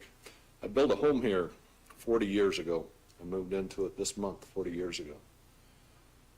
As you talk about the minimal amount of property tax, my property tax is more now than what my original house payment was. Honestly, it looks like a decent turnout. Across the board. So as you talk about the small increases that take place, they may be small increases, but they are huge. So we may be going from a Discord stage to a full Discord call. Really ask is, it seems like it seems to be a propensity. As I go back through that, the property taxes in the last 10 years have doubled. And you're on a limited fixed income, and you're trying to keep it that way, but you're pricing it out. You're pricing it so that no resident can stay here. Thank you. Thank you, Chris. All right, Kelly Stone. I'm just watching. Oh, well, you're on here. I thought I was supposed to sign Okay. Oh God! All right, Daniel Soroka. This city council meeting is going to be juicy. It is going to be the spicy. I'm an accountant, and that's a little known thing about me, and so I love numbers. And so I know that to raise $502,000 of taxes, $502,000 of taxes for the city, it increases the resident property tax by $33.41 per resident. I also know that lawsuits are expensive, and we just learned of another lawsuit potentially today. And that costs lawyer fees, that costs settlement fees, and that's very, very expensive. Thank you, Colleen. And I there appreciate it. are ongoing lawsuits, and I appreciate it. Just so you're aware, and I also stream on Kick and Twitch, and on different days. YouTube days are today and Saturday. Just so you're aware. And any non-gaming stuff will be co-streamed on YouTube and Twitch when I can. Unless I'm mobile doing board games or bowling or something. 5,000. That's $50 per resident because of the city's incapability of I'm going to rewind a little bit here. I want to show you guys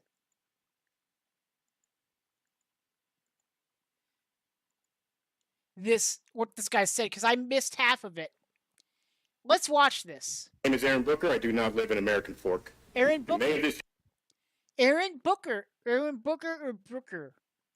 year, I was stopped on Interstate 15, 1 hour north near the city of Bountiful by American Fork police officer Bronson Kitchen. Under the false guise of an HOV violation, the real intent of the stop was to be an off-the-books intimidation ploy. He wore no body cam. There was no call to dispatch. From the moment Officer Kitchen approached my car, the encounter escalated unnecessarily. He immediately resorted to threats of violence when I declined to comply with his unlawful order. When it became clear that his presence commanded neither fear or intimidation, Officer Kitchen then refused to complete the purpose of the stop, despite my numerous requests for a citation so I could handle it in court. This exceeded the lawful scope of an already questionable unlawful stop. After the encounter, I filed a complaint with AFPD. Days later, the recording of the stop went viral. Shortly after, Officer Kitchen then called me and delivered a clearly coerced and forced apology.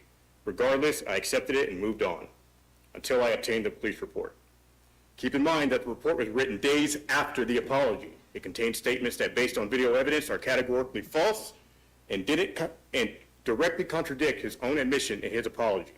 Let me remind everyone that Officer Kitchen serves as the school resource officer entrusted with regular access to children as young as 12 to 14. It is indefensible to allow this officer to continue serving as an SRO, retaining someone who is now on the Brady list because he simply can't tell the truth. Retaining him in a position of authority over children amongst the most vulnerable members of the community who have little ability to protect themselves is a gross act of negligence by the city of American Fork. Your inaction speaks volumes. It signals your willingness to tolerate abusive authority. Since the city refuses to act voluntarily, then outside legal action will force you to change. I will help motivate you with this reality via a civil rights litigation utilizing the same attorney as Mr. Benjamin Snyder and others. Civil rights litigation. Let's go. Yes. Good. Well, now, Mr. Barnes, Kevin Barnes. Now we brought go out. I don't know how many years, and he said that that should be a really important emphasis. And as far as just the training that's been released online that I've been able to witness, it doesn't look like it's being emphasized properly. I don't know who would take care of that, but I do want to just say that that's something that is concerning. I guess I'll just leave it at that, but thank you very much for having me. All right. John Mulholland. John Mulholland? That stupid I'm going to buzzer. just ask. We'll see where it goes. We don't need claps. We don't need cheers. We don't Let's need just- claps. yeah. We don't need cheers. I'm asking Oh you my not to. Okay, so John. Yeah, I've been a resident here for 16 years now. I've interviewed all of you for my little website. I appreciate you guys being willing to serve. I am concerned about stewardship here with property tax increases. I believe the city recently signed a big deal with Centricom. They're scared. Left a cable taped to my street and running through my yard for over 6 months. I've tried to get the city to help, and maybe in a couple months something will get done with that. But it doesn't seem responsible to work with that company. Oh my Hearing God, about lawsuits, this is I wrote a tremendous. piece recently asking for a citizen review board because what we're hearing from the police is very different than what we're actually seeing. I'm going to go off headset for a second. I am concerned going to about that get. and the cost of lawsuits. And then the guys just put up a big curb extension on by top my of it. house that is going to be a hazard for bikes. I don't know where that money came from, how much that cost. Oh my God, guys! This But, this stream is going to you be know, a banger. You guys, I And appreciate I the don't work think you we do, but even I'm need to concerned go into all this because about, now we're yeah, going to some of stream these snipe expenses that I'm this. seeing. And then you asking for the residents for more money. Thank you. Now we're going to just stream snipe this. All right, I'm having a hard time. Is it TAN or TON? John Tingy? I don't see that as a John, but is there a John Tingy here?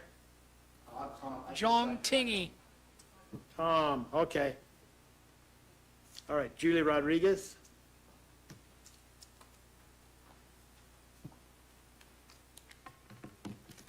I wrote it down We're going this to eat a time, little make it bit. a little I'm easier. sorry. I'll be right Hello, my name is Julie Rodriguez. Thank you for this opportunity, for allowing me to speak as an American citizen. I am grateful to be here exercising my rights to speak up. I am a resident of Utah County, and I frequent the city of American Fork for business and pleasure. I am just here to say that we have still not seen a positive change in accountability and transparency in the American Fork Police Department. I am still disappointed, and as much as I love and support the police department, they have helped me so much, police across this state, as much as I love our Constitution, as much as I love the state of Utah, of which I've been a resident for over 30 years, I am very disappointed. I do not trust this department. I do not trust this city, and I would love to know what it would take to get an interview with the mayor of this city to find out. Oh my God! It's the dumpster diving lady. And the dumpster diving lady. All the hits are here. there'll be no clapping. I'd love to make that happen, and I think it would help a lot of people ease some of these concerns and worries that are ongoing. I would ask you to leave your personal information. I will do that, Give it to our absolutely. recorder. With, who is your recorder? Oh. I will do that. Thank you so much for your time. God bless America. Holy shit. Greg Hazard. This thing has it all, folks.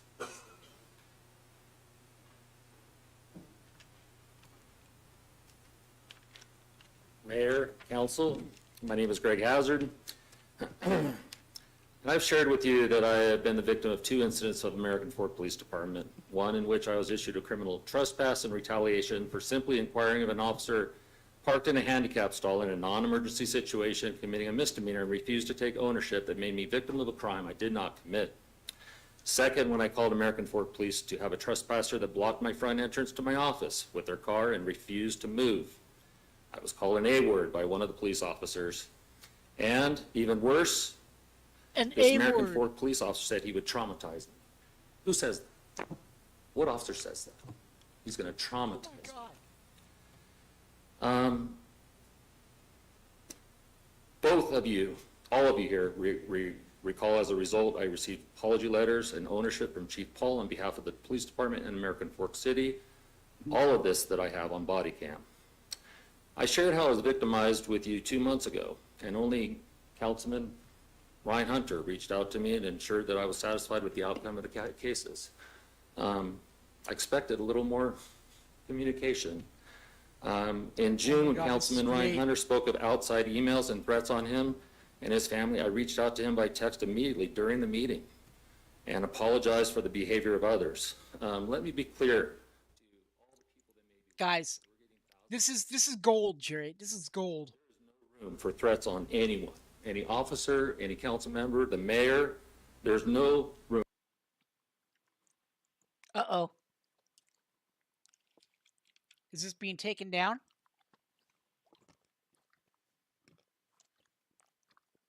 Hello? I'm still live. Mayor, there's no room for any of that at any time. Oh my god, did they take it down?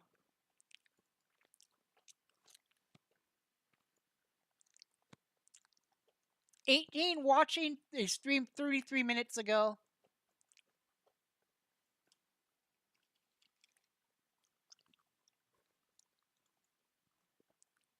I don't know, folks. For any of that at any time.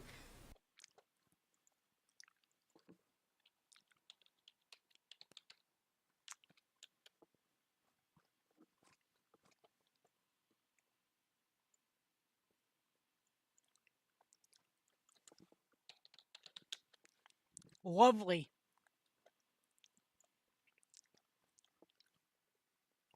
They cut the feet. I Nope, came here it's 2 back. weeks ago. You are an American Fork citizen. It's back. And property tax are forcing seniors out of their homes. I hope you realize that that's happening. It's the only tax that you have to pay every year, no matter how much you're making. You're retired, you don't have a 30% Guys, I'm having a blast tonight, and I hope you guys are too. money coming in. Like the stream Yet if you I have to pay more taxes in the last 5 years by 30%. Like I the stream imagine if most you all people haven't. have had their homes If you increase have, in value by thank you. 30%. It would have been 40% if I hadn't gone to the county last year and argued with them that my house wasn't really worth what they were claiming it was worth. The other problem I have is your figures seem to be all wrong. The county claims that you get 12.79% of the money paid to property tax from American Fork. You're saying that you get the same amount every month, whether it goes up or down. So you got to make an argument with the county. Do you get the 12.79% or not? I should have got involved with the budget because of this, I started looking at the budget. I don't pay much attention to what's going on in the city. I should have. $660,000, you claim that's going to go to 4 firemen. 660,000 divided by 4 is $165,000 per person. I don't think that's the right wage for anybody. You claim that the average household income, we have 11,516 households, and the average household income is kind of warped a little bit, 98,878, which is about 50,000 per 2 people, because I assume that each household has at least 2. Oh my god, Numbers folks, this are is kind of basically messed up. packed. Most of your And I've heard employees, that Tyler is there. what it shows for wages and benefits, and then I divide by the number of people, they're all making close to 100,000 each. So something's really screwed up here in the city as far as I'm concerned. There's just way too much money being spent. The budget from last year to this year, I show it went up $67 million. Is that right? I showed last year's budget was 143 million, and now it's 210 million. That's what's on the budget, and that's $67 million. Hi, my name is Tara Lee Bennett. I'm a resident of American Fork. I've lived here before, and I bought a home 18 months ago, but prior to that, I lived on the very west end of 200 South. So I understand the growth that's gone on in the south part of the city. I also have a brother who has a very medically fragile child, and I have seen the benefits of having public safety close by. I'm here, guys, but I will to be able to respond in a medical emergency. So I am in favor of the property tax increase. I think that the reason for it is justified. There is a lot, I don't know how many people, I just know that there are a lot of new homes and there's a lot of development that's gone on the south side of the town. And I really think that we need this. So I just wanted to voice that I'm in favor.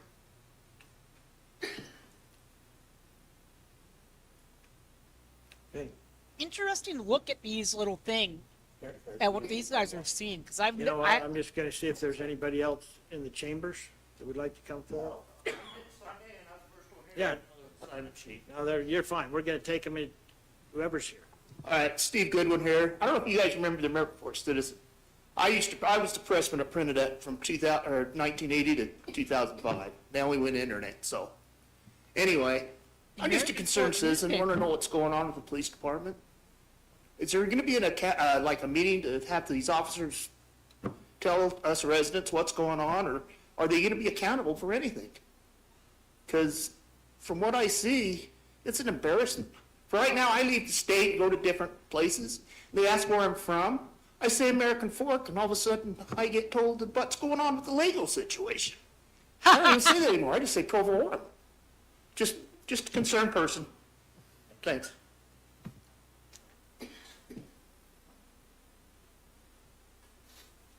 They don't want to address it. They really do not want to address it, folks. Jeez, I hate that walk. Good evening. My name is Curtis Graham. I live in the more historic part of American Fork. As a resident of the city, I acknowledge, just like everyone else here, the necessity of taxes in order to maintain city infrastructure. It makes sense. We're behind that. However, I'm also reminded of the wisdom of Benjamin Franklin, who said to be cautious of the small expenses. A small leak will sink a mighty ship. And the comments that were made earlier by the emeritus city councilman of making small incremental tax increases, I don't know if I necessarily agree with that. They will have to be made. I guess I'm opposed to the quantity of those small increases. The gentleman at the beginning of the meeting indicated that a great deal of deliberation was made regarding this tax increase, and that may be the case. I don't want to throw anyone here under the bus by saying that this was a rash decision. I don't think that was. However, I believe that insufficient information has been provided in order to verify that Hey, due Mark, diligence how was you done doing? on behalf of the city. We're morphing into the street city residents are being asked to put a great amount of trust in the city that they've done their due diligence, but at the same time, I haven't seen enough robust material to provide a rationale for that.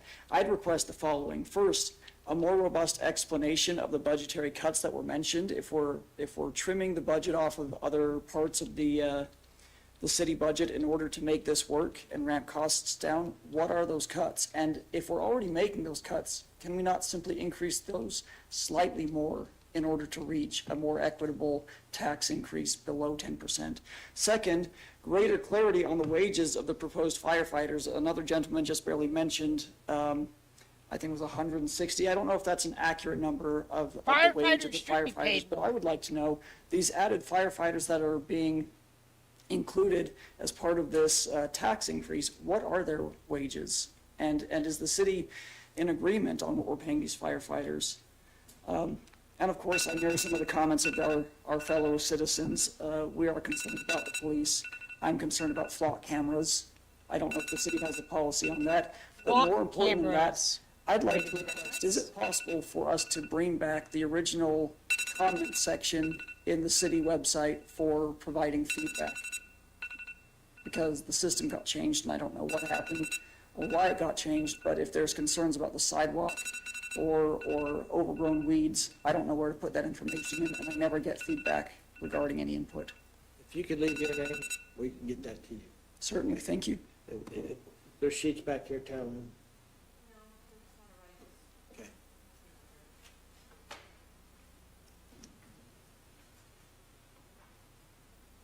Truth in taxation hearing.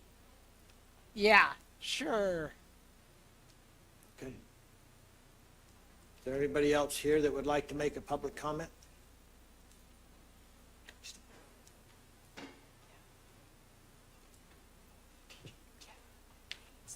Rob Shelton, resident and own multiple businesses here in the city.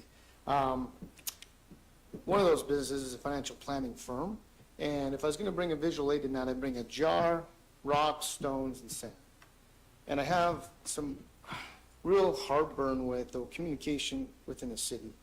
When you say use zero-based budgeting and say that you're putting the first priorities in, but the last thing to make it in is public safety, that doesn't jive. Yep. I look at the budget and the increases of what was happening This guy between knows. last year and this year, and there's a lot of sand being put in before the rocks are being put in, but we treat these firemen as political pawns to say that will get public support. Otherwise, why in the world are we hiring a communications person, an admin assistant, $240,000 for economic development ahead of public safety? I think there was a big fumble in the communications with the residents this year. And I hope it can be done different next year. I know this is the first year you have to have the public impact statement and say, hey, this is why we're raising property taxes. But if we're going to do zero-based budgeting, and we're saying the biggest things make it in first, and we say public safety is the biggest thing in first, put it in the jar. So the residents can be informed to be able to debate economic development, communication positions, other part-time positions. So yeah, this So is to all do about that taxes the way right that it now. has been done, But this I should don't know if that bleed was right into the intentional or city not, council meeting. But it very much feels that it's not being honest and truthful. If they with make the a new residents to say stream that you're for it, making I a will put a new priority, stream you up. put the most important things in, and it's the firemen. that And we will you react already to are this planning one on buying live. a home. It just doesn't make any sense on the You financial are planning looking side. live at So Russian please, Ford. next year, take a look at that. Put the rocks, the stones, and the sand in and make that statement if we ever get back to this place of raising taxes again. Let's be honest with the public about what we're actually raising the taxes for from one year to the next. Thank you.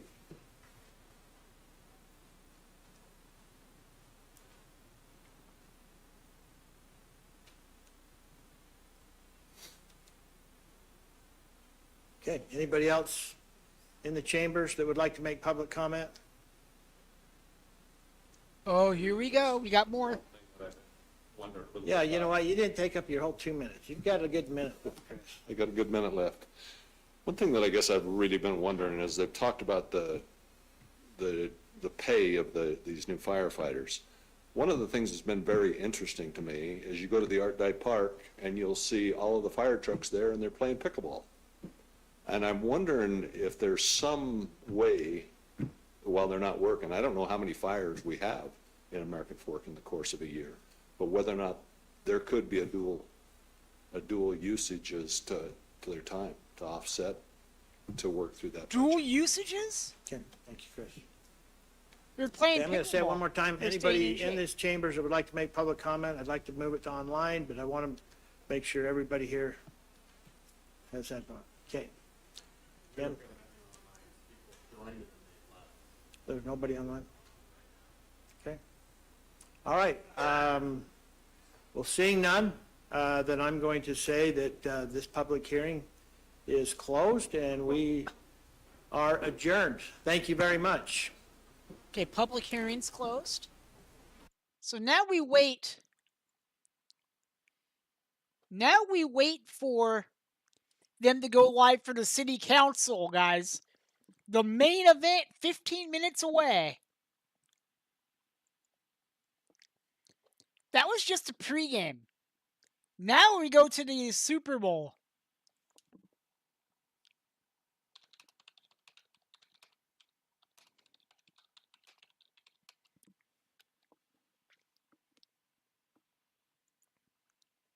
How's everyone doing out there tonight?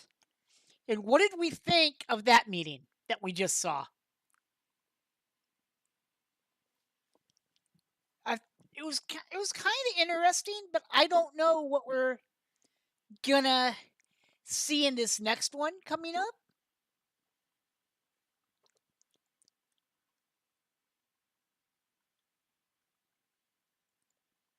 Toy Bounty Hunters is live. Nice.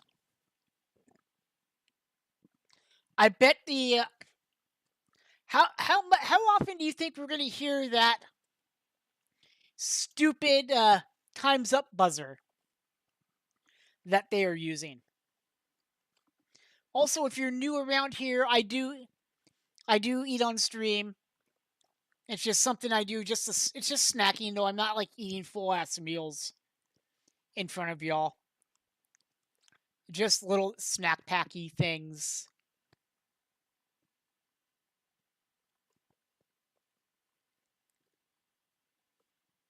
And if you are new around here, please like, comment, subscribe, share.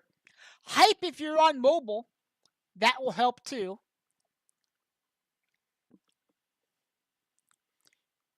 And put in your guesses in the live chat for what you think we're about to see on this. And if you're over on Kick, feel free to hit me with that follow. Subscribe if you want. Any bit of that will help support me. I also have merch over on firstplayertokens.live. This is the particularly informal podcast, and I forgot that and I knew American Fork was gonna go have their meeting today, but I didn't. And I was aiming to like stream snipe them. Let's check the BAM map and see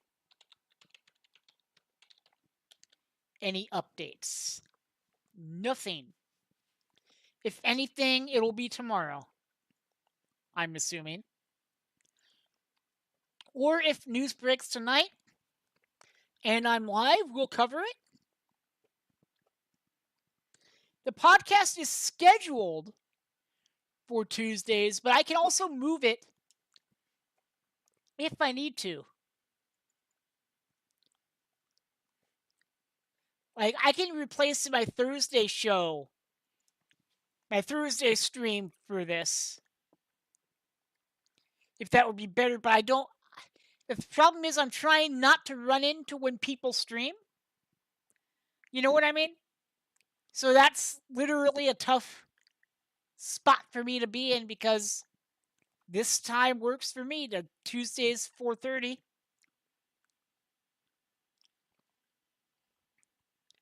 I guess I could do Wednesdays, but I watch AEW on Wednesdays, so that could mess with my schedule there.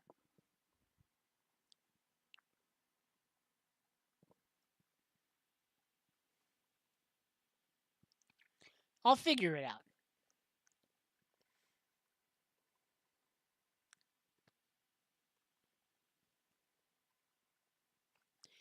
And this Thursday, by the way, I don't, as of right now, I don't plan on being live, although I very rarely could. I very well could do a watch along of the Field of Dreams game. But I am undecided on that, leaning towards no. Because of the way I'd have to look to actually sit in the room to watch the game may not be the best viewing. I may not look the best on stream with the way I have to literally have my head tilted like that to watch it. And looking at me tilted with my head that way for 3 hours, not gonna be fun. You know what I mean?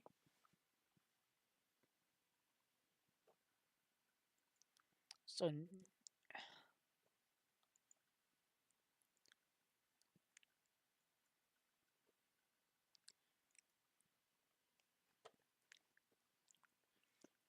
for those of you who missed it, let me go back to this.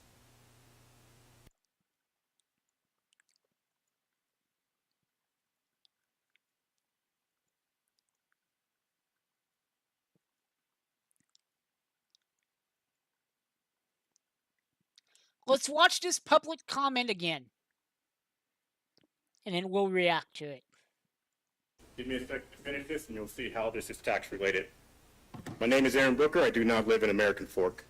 In May of this year, I was stopped on Interstate 15, 1 hour north near the city of Bountiful by American Fork police officer Bronson Kitchen. Under the false guise of an HOV violation, the real intent of the stop was to be an off-the-books intimidation ploy. He wore no body cam. There was no call to dispatch. From the moment Officer Kitchen approached my car, the encounter escalated unnecessarily. He immediately resorted to threats of violence, when I declined to comply with his unlawful order. When it became clear that his Hold on, I'll give you.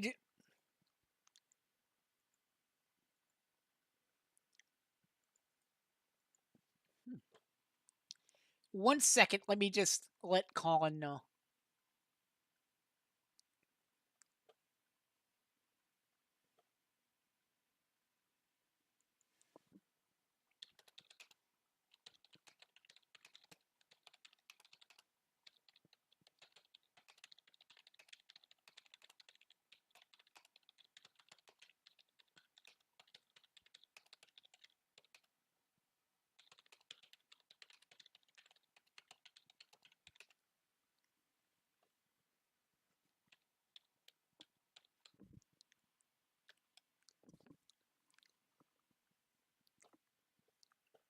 Bronson Kitchen, under the false guise of an HOV violation, the real intent of the stop was to be an off-the-books intimidation ploy.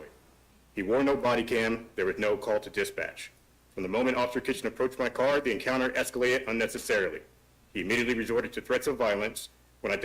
So if anyone else out there is going to react to this on their own channels, I'll tell you guys too. 1724 is when this guy steps up. Declined to comply with his unlawful order. When it became clear that his presence commanded neither fear or intimidation, Officer Kitchen then refused to complete the purpose of the stop, despite my numerous requests for a citation so I could handle it in court. This exceeded the lawful scope of an already questionable unlawful stop.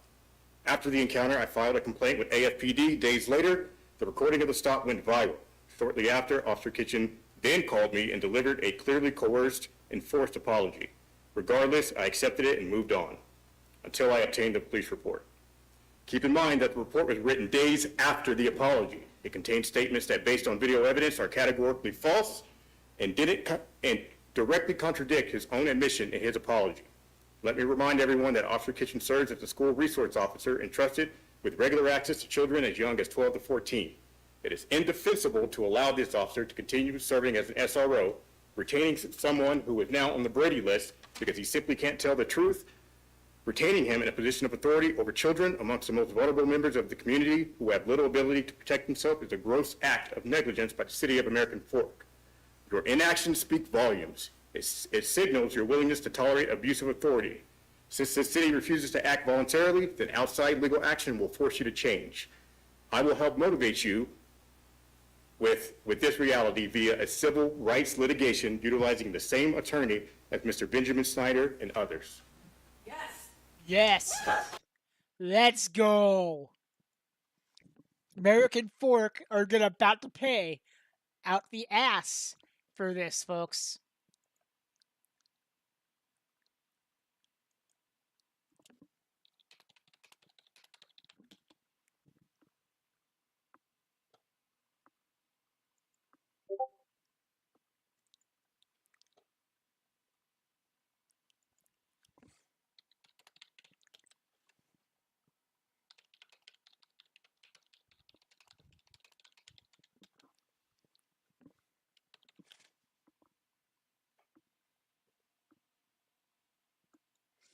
Yeah, this stream sniping thing is fun.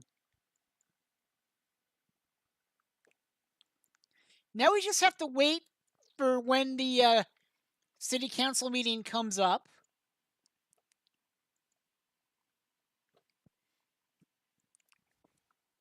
If y'all want to call in,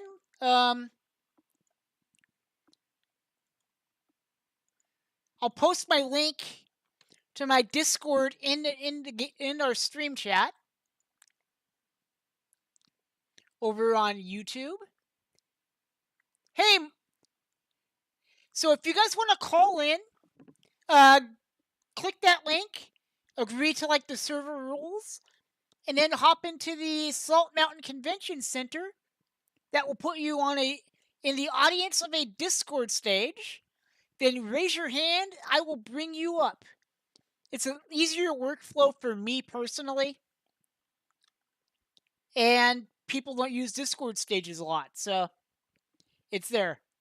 Now I know, Kali, the thing for me, I was just trying to figure out the better time, the best time for me to do these because my stream schedule is usually Thursday through Sunday, but I added Tuesday because I wanted to do these. That was before I knew Pun King and Aussie were going to be streaming. And I didn't want to do it on Thursday because I don't want to compete with Echo Base. I guess I could do it on Monday? I don't know, but 4:30 is a perfect time for me. It would have to be like 5 p.m. on Monday if I did it on Monday in the future, but I could do it at 4:30 for the time being. What time would be more convenient for people? I guess I'll try to match that. This is my second week of doing this, but I used to do a streamer news and reaction style podcast in the same style as this, with call-ins and everything. We are very interactive here, Kelly's. We actually want the community interaction on the air, voices on the air and everything. You know what I mean?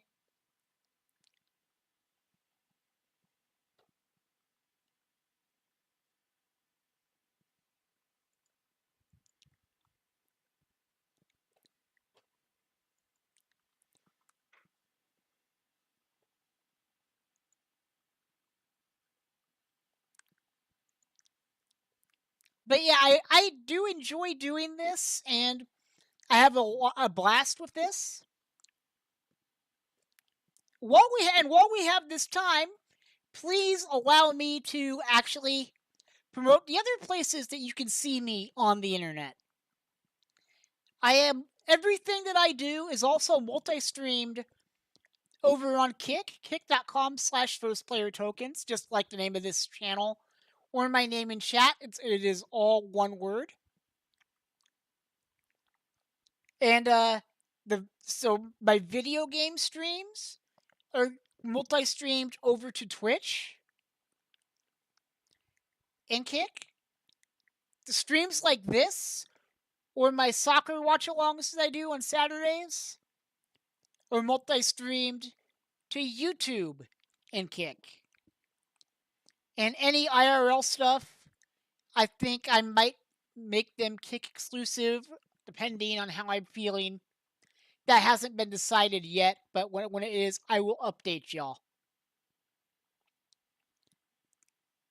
And I hope you guys are having a great time and a great night, and I hope you're enjoying the stream. Please spread the word. I want people to watch this. And if BAM Corporate is watching this, BAM Corporate, fuck yourself. In my opinion, allegedly. For what you have allegedly, in my opinion, done to disabled people and people with autism alone, you can literally go fuck yourself and your own asshole, like Bill Burr says, has said to people. We're at 7:01. Let's see if these baby back bitches are live. I'm seeing nothing.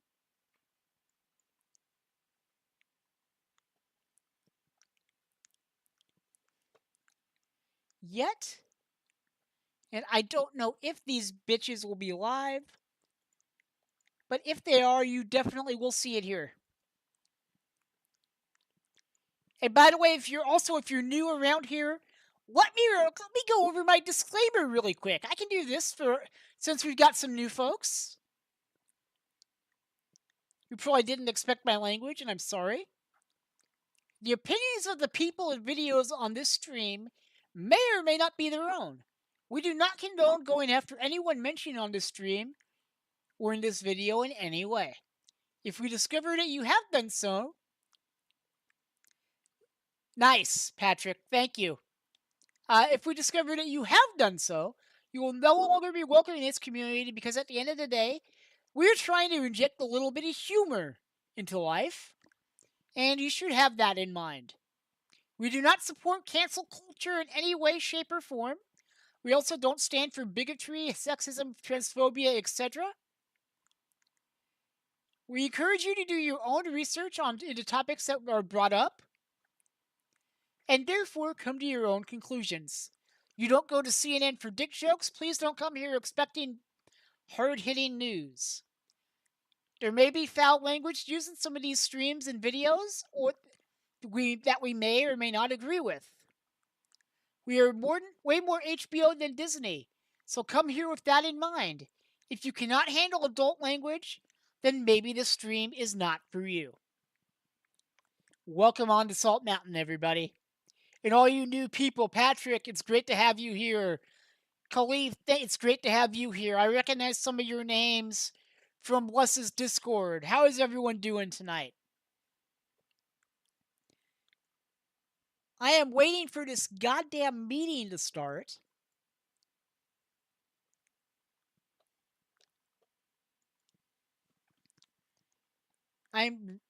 It should be tonight. It should be going on.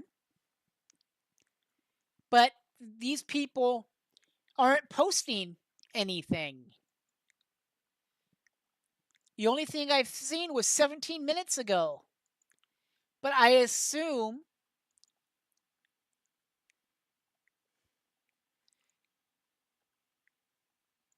oh, Frugal Family Flies again. Okay. I'll give this person a view.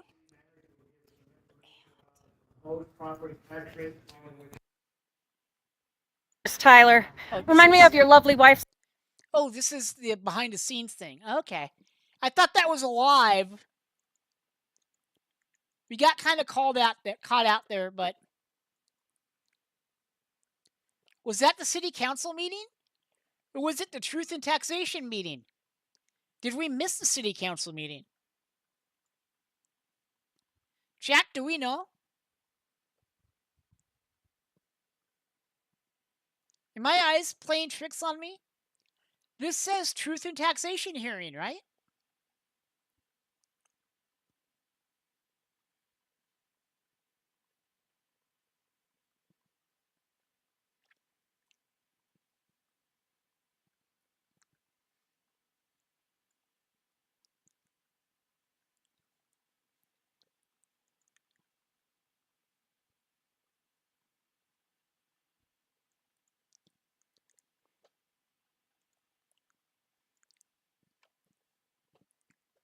Like, did they actually?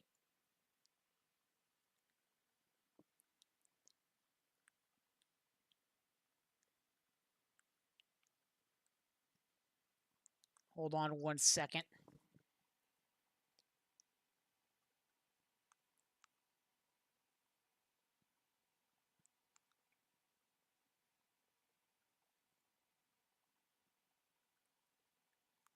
Okay.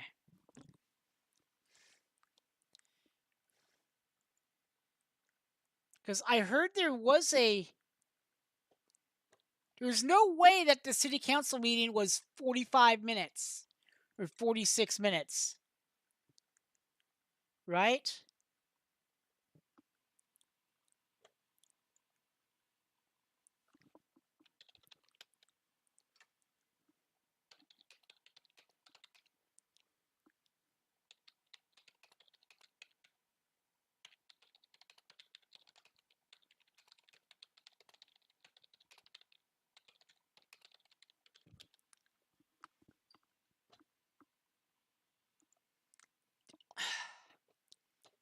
Chat, what do you think that they're doing the meeting? They're just not live streaming it because they know people are watching. Like the chickens that they are. Okay.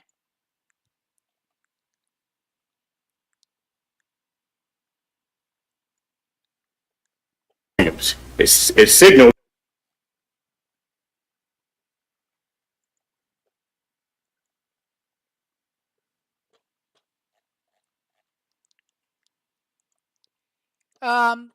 Patrick, this is a 45-minute VOD.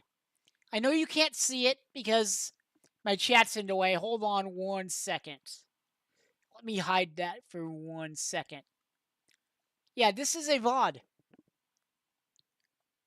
That's a link that Steve put in the Discord.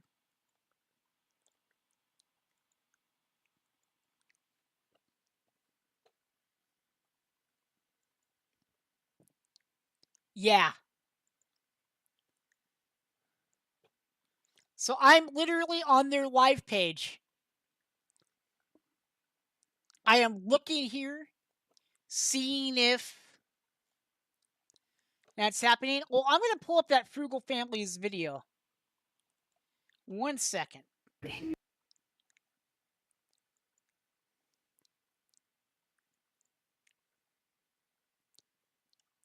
Nope. Nothing there. Wouldn't that be some bullshit if they did this to us? I wouldn't put it past these guys. Okay. But yeah, if it was live, like all the 2 weeks ago, meeting. Month ago, meeting. If they're public meetings, typically they would be live streamed somewhere. At least with American Fork's history here. Maybe it's going to be 7:30. Who knows? So while we're waiting, let's just chat, guys. How you doing? If you want to call in, let me just post. Let me get my link again. Let me get my link, and I will put this in chat. That is my community Discord. If anybody wants to call in and have their say about anything that we've been talking about tonight, going over to BAM Map's latest updates and some of the shithousery that BAM is doing to autistic people, you are more than welcome to call in. And the way call-ins work is we have a Discord stage. You enter that Discord. You enter the Discord I linked. You agree to the rules, which are common sense rules. You do what it asks you to do to get into the entire server. Then you hop into the Discord stage. It's called Salt Mountain Convention Center. And then you just hop into then if you want to get on the air, you just raise your hand and I will pull people up.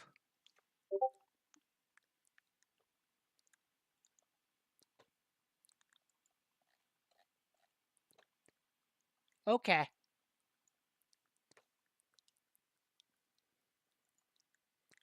Oh, wow.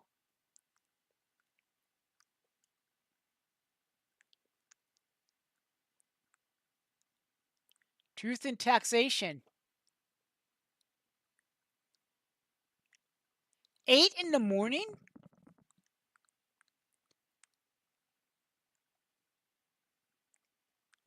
Okay.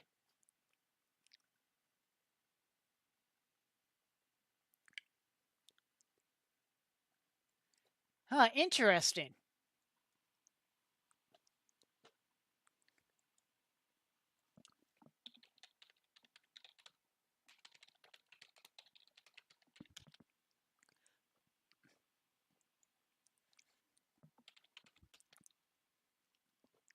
I noticed that they have their information wrong. they cannot tell AM from PM.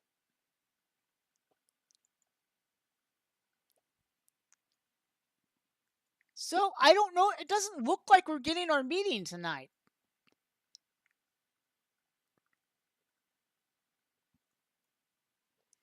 I don't know what to do right now cuz I assumed they were going to have their meeting.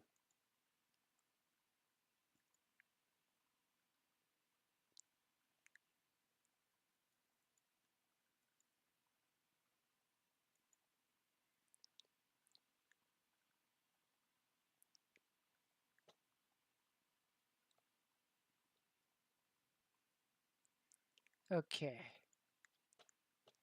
So, chat, I don't know what to do. I'm trying. Bear with me. I have autism.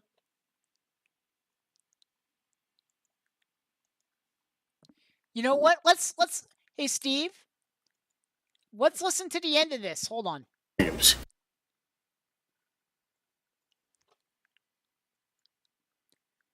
Or listen to the last 3 minutes of this. The rocks are being put in, but we treat these firemen as political pawns to say that will get public support. Otherwise, why in the world are we hiring a communications person, an admin assistant, $240,000 for economic development ahead of public safety? I think there was a big fumble in the communications with the residents this year. And I hope, and it's the fire.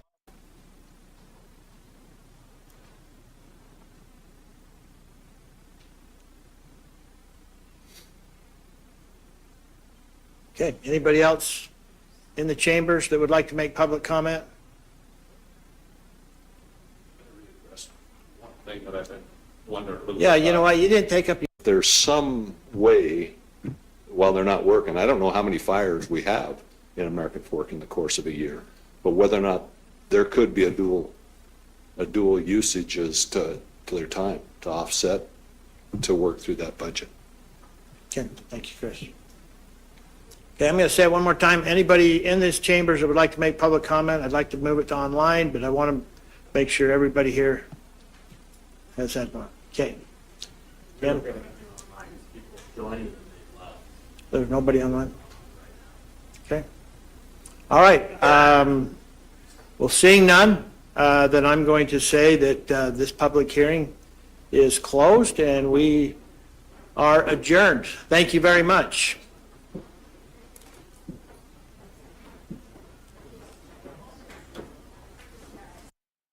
Nope, nothing about 45 minutes or 15 minutes or any time frame that I can hear.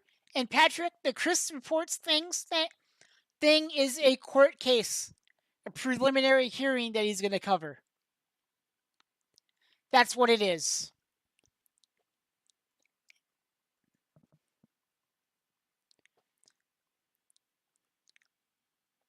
Unless they said something in the 2 minutes that, or the 2 seconds that we didn't air because it would just cut off, I don't think we're going to have the meeting. I don't think they're going to do it.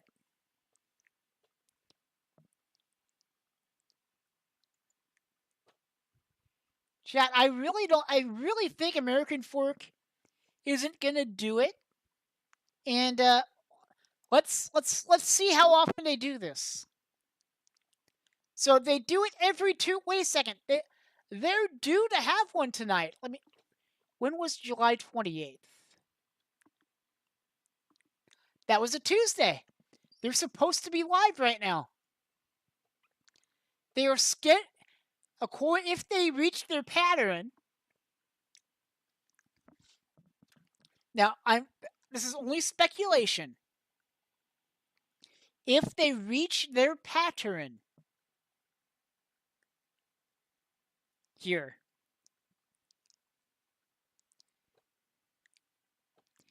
four weeks ago, July 14th, a Tuesday.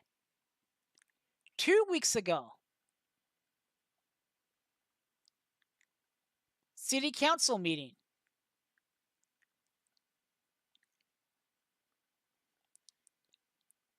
These dates, if you go back to 3 months, Patrick, correct me if I'm wrong, but March 24th to April 14th, I'm thinking he was watching online. I think Colin would have been there because I think I saw Tyler at the end of Frugal's coverage, Patrick. But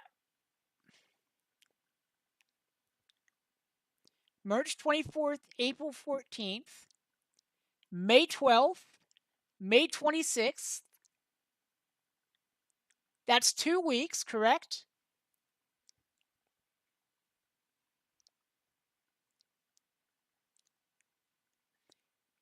February 24th, March 10th. That's 2 weeks. That's 14 days. Right? Maybe it's 7:30. Let me actually check. Hold on one second.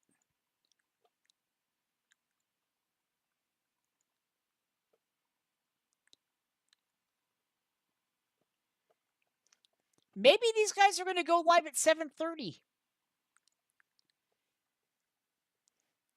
Maybe that's the case. Because there should be one tonight. Going by patterns.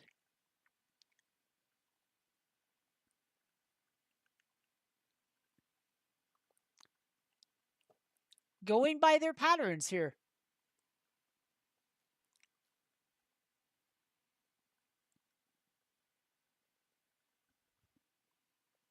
I don't know if the Truth in Taxation hearing replaces. Let's watch the start of this and see if they say anything about no city council meeting tonight because of this. Because I don't know anything about this type of stuff, right? But if there's not going to be a city council meeting, wait a second, July 28th. Yeah, 8/19. So let's hold on a second. This evening? We're going to the end of this. Yeah.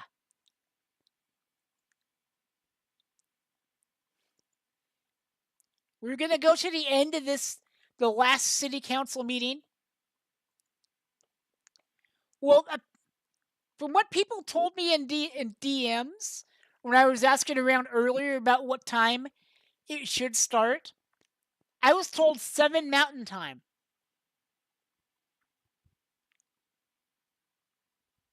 Or, no, actually, hold on. Yeah, 7 Mountain, 9 Eastern.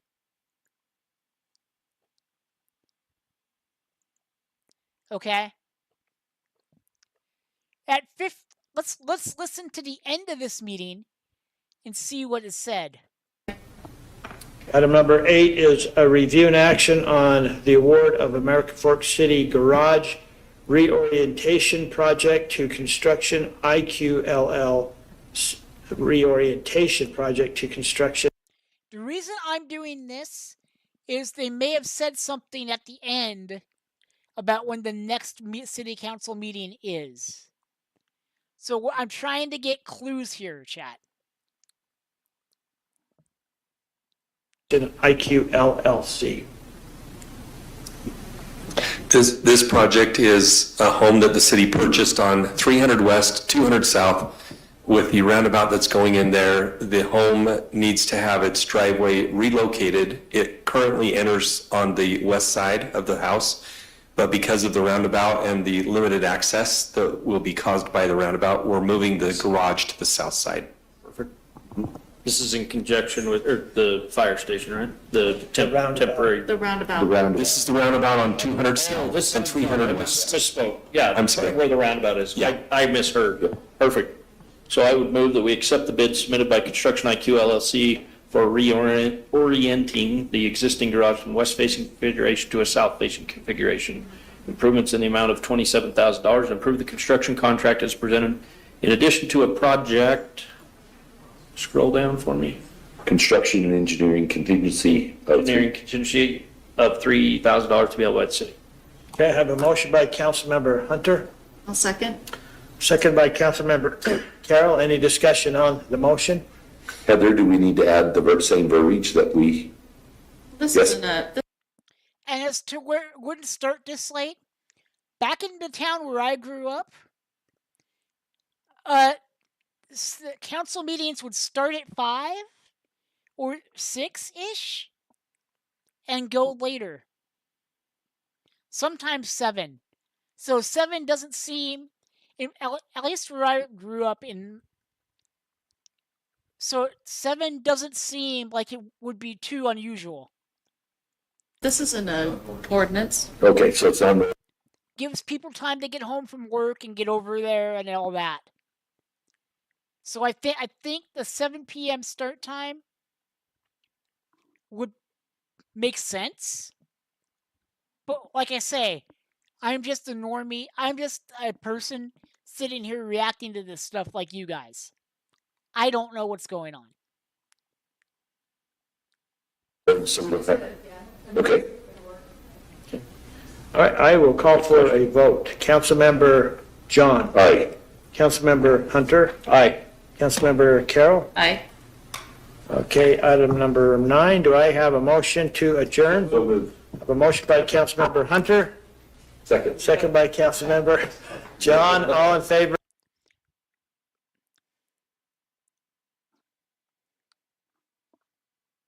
The meeting should have started an hour and a half ago.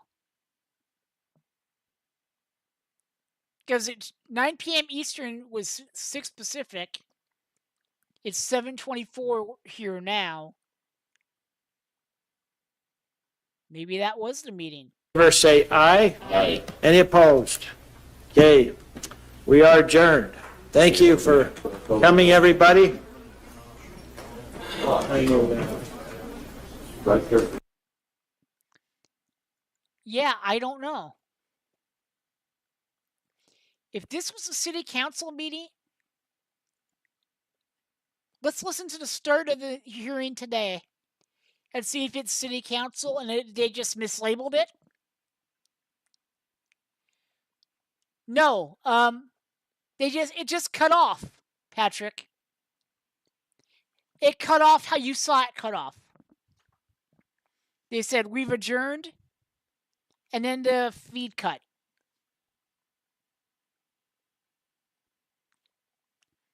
So, as we're going to the start of today's action, let's see if they said this is a city council meeting. And because the idiots probably, if it was, the idiots mislabeled it.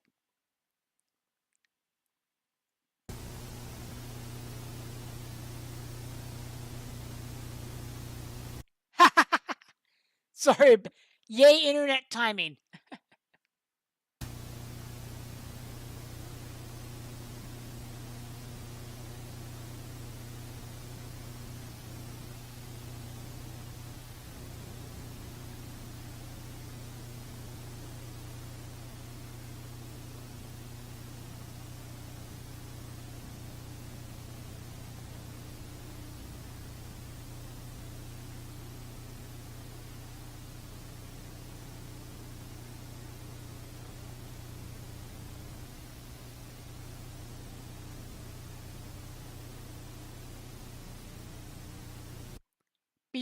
Before we continue with this, as we have some dead air here, chat, and I'll give you guys time before I hit play to think on this. Was tonight the city council meeting? Or was it that they just mislabeled? Or was it really the truth in taxation hearing? Because I don't know what it is. But if we want to react to some of this, we can react to some of this, too.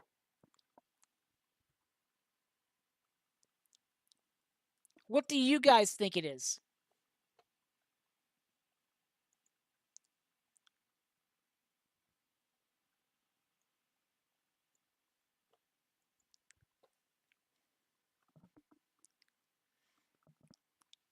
Yeah, I don't know. I literally have no clue. It wouldn't... Okay. Patrick, knowing American Fork from covering all this and watching it unfold from the beginning, I wouldn't put it past these guys to be that incompetent. Let's see. That incompetent to mislabel a stream. I'd like to welcome everyone.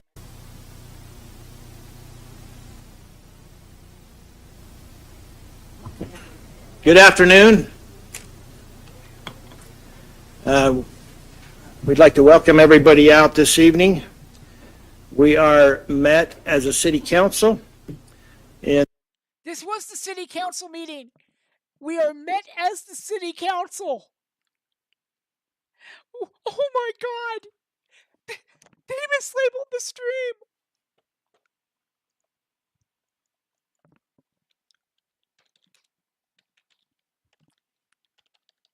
Hold on.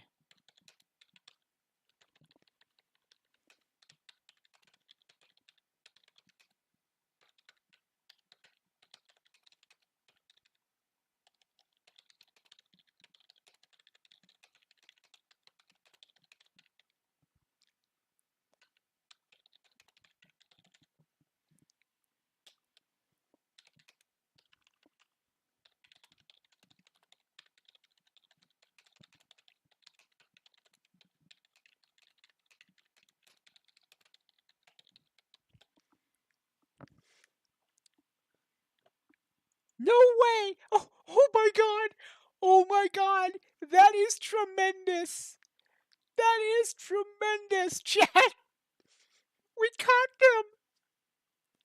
Patrick, did you hear that? Let me go back like 4 seconds here. I'd like to welcome everybody out this evening. We are met as a city council in the capacity of a public hearing. Oh, so I guess it is a public hearing. But isn't all city council meetings a public hearing? For a proposed property tax increase, the city is not adopting the proposed tax rate today. That will take place at the city hall meeting on August 25th. This meeting is just to allow public comment. The only actions taken from us tonight will be to be very good listeners and try to understand. This meeting was notified in the city's newsletter. Oh, so they might have actually got it right. And if so, I look like an ass. So I'm about to delete this.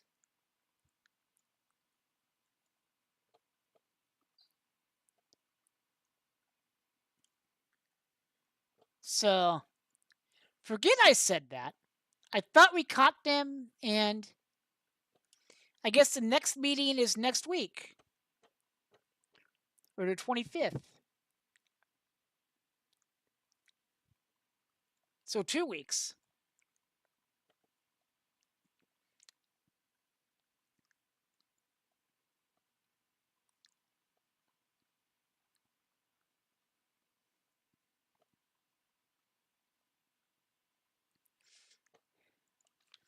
Like, I came to it late because I assumed it was going to be a quick little truth hearing before the city council meeting.